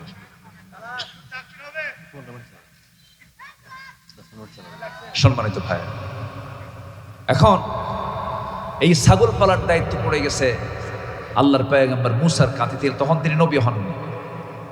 এই রাগী লোকটার দায়িত্বে পড়ে গেল কি লালন পালন করা বলেন তো? 10 বছর আল্লাহর নবী তো ধরে ফেলছেন তাকে। 10টা বছর তিনি ছাগল পালন করলেন। পাগলে কিনা বলে, ছাগলে কিনা খায়। ছাগল যদি একবার ব্রেক মারে, ব্রেক মারা হলো, সামনের দুটো পা যদি একবার মাটিতে গেড়ে দেয়, দড়ি ছেড়ে আপনি চলে যাবেন, কিন্তু ছাগল বলবে জামু না, জামু। এই হলো প্রাণী ছাগল। এই ছাগলকে 10 বছর পালতে দিলেন আল্লাহর পয়গম্বর মুসাকে। সর্বশেষ দিন ছাগলগুলো নিয়ে বাড়িতে ফিরতেছিলেন। বাড়িতে ফিরতে নিয়ে হঠাৎ করে একটা ছাগলের পাল থেকে একাকি একদিকে দৌড় মেরেছে। সেই ছিন্ন হয়ে যাওয়া, বিচ্ছিন্ন হয়ে যাওয়া ছাগলটার পিছনে আল্লাহর নবীও দৌড়াচ্ছেন। দৌড়ানো যত বেশি হয়, বরং মানুষের রাগটা কমে না, বাড়ে। ছাগল ধরা দেয় না, মুসাও ছাড়েন না। দৌড়াতে দৌড়াতে গিয়ে এক পর্যায়ে গিয়ে আর ছাগল পারলো না, এদিকে ঘাম ঝরতেছে। মুসা আলাইহিস সালাম গিয়ে চট করে ধরে ফেলেছেন ছাগলটাকে। প্রচন্ড রাগ হয়ে গেছে, অনেকক্ষণ দৌড়াইছেন, দুই পা শক্ত করে ধরে শূন্যে চড়িয়েছেন। কি মারবেন? আছাড় মেরে মেরে ফেলবেন, কিন্তু লক্ষ্য করে দেখেন ছাগলটার চোখে মুখে চূড়ান্ত ভয়ের ছাপ, থরথর করে কাঁপতেছে, লোমকূপ দিয়ে ঘামগুলো টপ টপ করে পড়তেছে। ভাবলেন, তুই তো ছাগল, তোর মায়েরা লাভ কি? তোর মায়েরা তো লাভ নাই। একটু দয়া হলো, মায়া হলো, দুই পা ছেড়ে নিয়ে আস্তে করে ছাগলটাকে কোলের মধ্যে করে নিয়ে আদর করলেন, মোহাব্বত করলেন। সঙ্গে সঙ্গে এই যে মায়া মোহাব্বত, এই যে ধৈর্যের পরিচয়টা তিনি দিলেন, আল্লাহ বলছেন মুসা বুঝতে পেরেছি তোমার রাগ কমে গেছে, আমি তোমার নবুয়ত দিয়ে দিলাম। জোরকান সুবহানাল্লাহ। তাহলে ইমানদারের বড় একটা গুণ হচ্ছে ধৈর্য। আমরা আনবো, জোরে বলি ইনশাআল্লাহ। আল্লাহর প্রিয় হওয়ার জন্য 15টা কাজ, 3টা বলেছি আমি, আরো আছে কয়টা? নুরু ওয়াজ কি শেষ না শুরু? শেষ হয় কেমনে? বহু আলোচনা। নাম্বার 4 হলো আল্লাহকে রব হিসেবে গ্রহণ করা এবং তার প্রতি অবিচল থাকা। ঈমান আনা সহজ, ঈমান টিকে রাখা কঠিন। নবীর সাথে নবীর হাতে বায়াত নিয়ে কালিমা পড়ে বেঈমান হয়ে দুনিয়া থেকে বিদায় নিয়েছে, এমন রেকর্ড আছে না নাই? আসতে বলবেন না আছে না নাই? হিজরত করতে গেছে আবিসিনিয়ায়, খ্রিস্টান হয়ে দুনিয়া থেকে বিদায় নিয়েছে, বেঈমান হয়ে দুনিয়া থেকে বিদায় নিয়েছে। এজন্য ঈমান এনেছি, ঈমান নিয়ে টিকে থাকবো। জোরে বলি ইনশাআল্লাহ, আরো জোরে বলি ইনশাআল্লাহ। ইন্নাল্লাযীনা ক্বালু রাব্বুনাল্লাহু সুম্মা ইসতাকামু তাতানাজ্জালু আলাইহিমুল মালায়েকা আল্লা তাখাফু ওয়া লা তাহজানু ওয়া আবশিরু বিল জান্নাতিল্লাতী কুনতুম তুআদুন। নাম্বার 5 হলো আল্লাহর সন্তুষ্টির জন্য আল্লাহর পথে দান করা।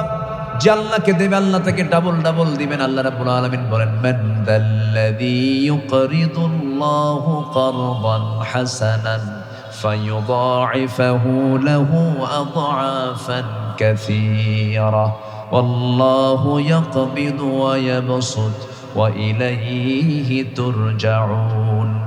নাম্বার 6 হলো আল্লাহর স্মরণে লিপ্ত থাকা, আল্লাহর জিকিরের সর্বক্ষণ জিহ্বাকে সিক্ত রাখা, দিলটাকে আল্লাহর দিকে ঝুঁকে নেওয়া, সর্বক্ষণ আল্লাহকে প্রস্তুত রাখা, তাকে স্মরণ করার জন্য সর্বক্ষণ দিলটাকে প্রস্তুত রাখা। ফাযকুরুনি আযকুরকুম ওয়াশকুরুলি ওয়ালা তাকফুরুন। নাম্বার 7 হলো তওবা করা, ক্ষমা প্রার্থনা করা আল্লাহর কাছে। গুনাহ আছে যার তওবা তার অবশ্যই করতে হবে, গুনাহ আছে যার ক্ষমা তার চাইতে হবে। একমাত্র কার কাছে? আসতে বলবেন না, কার কাছে? ইয়া আইয়ুহাল্লাযীনা আমানু তুবু ইলাল্লাহি তাওবাতান নাসুহা আসা রাব্বুকুম আন ইউকাফফিরা আনকুম সাইয়্যাতিকুম ওয়া ইউদখিলাকুম জান্নাতিন তাজরি মিন তাহতিহাল আনহার। জোরে বলুন আল্লাহু আকবার। নাম্বার 8 হলো জীবনের প্রত্যেকটা জায়গায় ভরসা করব কার উপরে? তাওয়াক্কুল করব কার উপরে? যত ঘাত প্রতিঘাত আসুক না কেন, যত ক্রাইসিস পিরিয়ড আসুক না কেন, আল্লাহকে 1 সেকেন্ডের জন্য ভোলা যাবে না। আল্লাহ বলছেন, ফাইদা আযামতা ফাতাওয়াক্কাল আলাল্লাহ ইন্নাল্লাহা ইউহিব্বুল মুতাওয়াক্কিলিন। নাম্বার 9 হলো পবিত্রতা অর্জন করা। পবিত্রতা অর্জন শুধু দেহের নয়, চিন্তার পবিত্রতা থাকতে হবে, কাজের পবিত্রতা থাকতে হবে।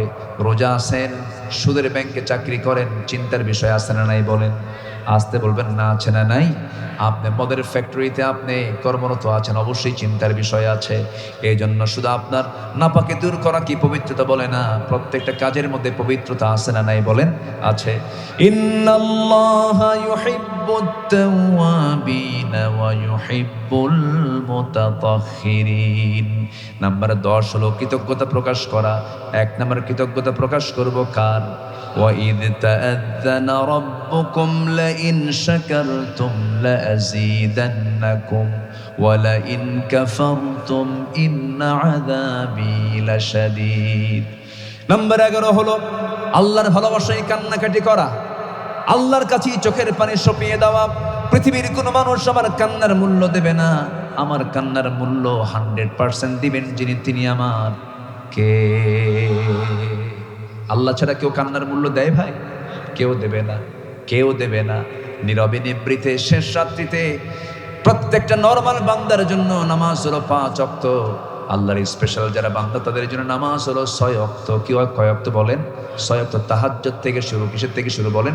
তাহাজ্জুদ থেকে শুরু। তাহাজ্জুদ পড়বো, ফজরের আযান হয়ে যাবে, তার আগ দিয়ে বেতের নামাজ শেষ হয়ে যাবে, বেতের নামাজ সবার শেষে, তাহাজ্জুদ আগে, এরপরে বেতের নামাজ, এরপরে ফজরের ওয়াক্ত চলে আসবে, ওযু বানায় নামাজের দিকে চলে যাবে। তবে হ্যাঁ, শয়তান ওই তাহাজ্জুদের সময় বান্দার কাছে আসে, এসে 3টা গিট মারে। কয়টা গিট মারে বলেন?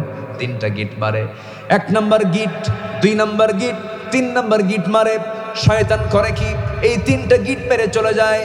আল্লাহ রাসূল বলেন, আমার রাসূল বলছেন, ও সাহাবীরা, শয়তানের বেঁধে দেওয়া এই 3টা গিট যদি তোমরা ছুটাতে চাও, নাম্বার 1 হলো তুমি কি করবে? আজান শোনার সঙ্গে সঙ্গে যদি বিছানার সঙ্গে তোমার পিঠটা যদি পৃথক করে ফেলতে পারো, বসতে যদি পারো, বিছানা থেকে উঠে বসবে, 1 নাম্বার গিট ছুটে চলে যাবে। 2 নাম্বার গিট ছুটবে, তুমি ওযু যখন বানাবে 2 নাম্বার গিটটা ছুটে চলে যাবে। নাম্বার 3 গিটটা ছুটার জন্য যখন তুমি ওযু বানায় যখন মসজিদের দিকে রওনা দেবে, নামাজ আদায় করে নামাজ শুরু করে দেবে, সঙ্গে সঙ্গে শয়তানের 3 নাম্বার গিটটাও ছুটে যায়। 24 ঘন্টা শয়তান তোমার ধারে পাশে আসার সাহস পায় না। কয়টা গিট মারে শয়তান বলেন? এই 3টা গিট কি সবাই ছুটাতে চান? সবাইকে ছুটাতে চান? কয়টা কাজ করে বলেন? কয়টা কাজ করে? বিছনা থেকে নিজের পৃথক, বিছনা থেকে নিজের পিঠটাকে পৃথক করা, ওযু বানানো, নাম্বার 3 নামাজে দাঁড়ানো, 3টা গিট ছুটে যাবে। এই সিদ্ধান্ত আজকে থেকে নেবেন কারা কারা? একটু হাত তুলে দেখান তো দেখি। জোরে বলি, ইয়া আল্লাহ, আমাদেরকে 5 ওয়াক্ত সালাত আদায় করা তৌফিক তুমি আল্লাহ দিয়া দাও। জোরে বলি আমিন, আরো জোরে আমিন, আরো জোরে আমিন। একটা কথা প্রায় আমি বলি, বলুন তো, আমার দেশে নামাজি বেশি না ইমানদার বেশি? হ্যাঁ, ভালো করে বলুন, নামাজি বেশি না ইমানদার বেশি? ইমানদার বেশি, নামাজি কম। বলে না যে হুজুর নামাজ না পড়ি ইমান তো আছে আমার, আছে না? বলে না, বলে কিনা, বলে কিনা? তাহলে দেখেন, এমন ইমানদার নামাজ নাই, এমন ইমানদার কি নাই? নামাজ নাই। সেই ইমানদারের কি মূল্য কি আল্লাহর কাছে থাকবে? থাকবে না। নামাজ পড়লে ইমানদারের মূল্যটা চলে আসবে। নাম্বার 12 হলো সালাতের প্রতি যত্নবান হওয়া, আল্লাহর সামনে বিনম্র হয়ে দাঁড়ানো। হাফিযু আলাস সালাওয়াতি ওয়াস সালাতিল বুসতা ওয়া কুমু লিল্লাহি কানিতিন। নাম্বার 13 হলো আল্লাহর পথে জ্ঞান অর্জনে নিজেকে দৃঢ় রাখা। জ্ঞান আমাকে আপনাকে ঠকাবে না। জ্ঞান এমন একটা অস্ত্রের নাম, এমন একটা শক্তির নাম, শয়তান আপনার জ্ঞানের কাছে হেরে যায়। শয়তান আসে হলো জ্ঞানীর কাছে না মূর্খের কাছে? মূর্খের কাছে সে সহজে, সে মানে চতুর্দিকে সে মানে ছড়িয়ে আপনাকে আক্রান্ত করার চেষ্টা করে, কিন্তু আপনার কোরআনের জ্ঞান যখন থাকবে, শয়তান আপনাকে সহজে ওয়াসওয়াসা দিতে পারবে না। আল্লাহ রাব্বুল আলামিন বলেন, ইয়ারফাইল্লাহুল্লাযীনা আমানু মিনকুম ওয়াল্লাযীনা উতুল ইলমা দারাজাত ওয়াল্লাহু বিমা তা'মালুনা খাবীর। সূরাতুল মুজাদালা আয়াত নাম্বার 11। আল্লাহ রাব্বুল আলামিন বলেন, ইলম যারা হাসিল করবে আমি আল্লাহ তাদেরকে বিশাল মর্যাদা দিয়ে দেব। জোরে বলেন সুবহানাল্লাহ। নাম্বার 14 হলো সৎকর্মশীল হওয়া, খারাপ কোনো কাজে না যাওয়া, ভালো কাজে অংশগ্রহণ করা। ওয়ালা তুফসিদু ফিল আরদি বা'দা ইসলাহিহা ওয়াদউহু খাওফান ওয়া তামাআন ইন্না রাহমাতাল্লাহি কারীবুম মিনাল মুহসিনিন। সর্বশেষ হলো ইনসাফ এবং ইহসান অবলম্বন করা। ইনসাফ এবং ইহসান যার মধ্যে থাকবে সে ব্যক্তি জাহান্নাম যাবে না। একটা আয়াত সবচেয়ে ব্যাপক অর্থ বহন করে, একটা আয়াত কোরআনে কারীমের, সেই আয়াতটা সবাই আমরা কম বেশি মুখস্থ আছে আমাদের। সূরাতুন নাহাল আয়াত নাম্বার 90। প্রত্যেকটা খতিব জুমার খুতবায় আয়াত অবশ্যই বলেন তারা, যারা পারেন ঠোঁট মিলিয়ে বলুন, ইন্নাল্লাহা ইয়া'মুরু বিল আদলি ওয়াল ইহসান ওয়া ইতা'i যিল কুরবা ওয়া ইয়ানহা আনিল ফাহশাই ওয়াল মুনকারি ওয়াল বাগি ইয়া'iদুকুম লা'আল্লাকুম তাযাক্কারুন। ইনসাফ হলো যার যে প্রাপ্যতা তাকে বুঝিয়ে দেওয়া। ইহসান হলো অন্যের প্রতি নিজেকে সেবার জন্য নিজেকে প্রস্তুত রাখা, দয়া পরব, সহানুভূতি দেখানো। এই 2টা জিনিস যদি কোনো বান্দার মধ্যে থেকে যায়, আল্লাহ পাক ওই বান্দাকে প্রিয় বান্দা হিসেবে গ্রহণ করেন। আর আল্লাহর প্রিয় হয়ে গেলে বান্দার জীবনে আর কিছু প্রয়োজন নাই। আল্লাহ কবুল করুন। জোরে বলে আমিন, আরো জোরে, আরো জোরে। যে যেখানে আছেন একটু বসে পড়ুন। আমরা এখন কাঙ্ক্ষিত দোয়ার দিকে যাব। 11:59 বাজে। আমরা শেষের দিকে আস্তে আস্তে চলে যাচ্ছি।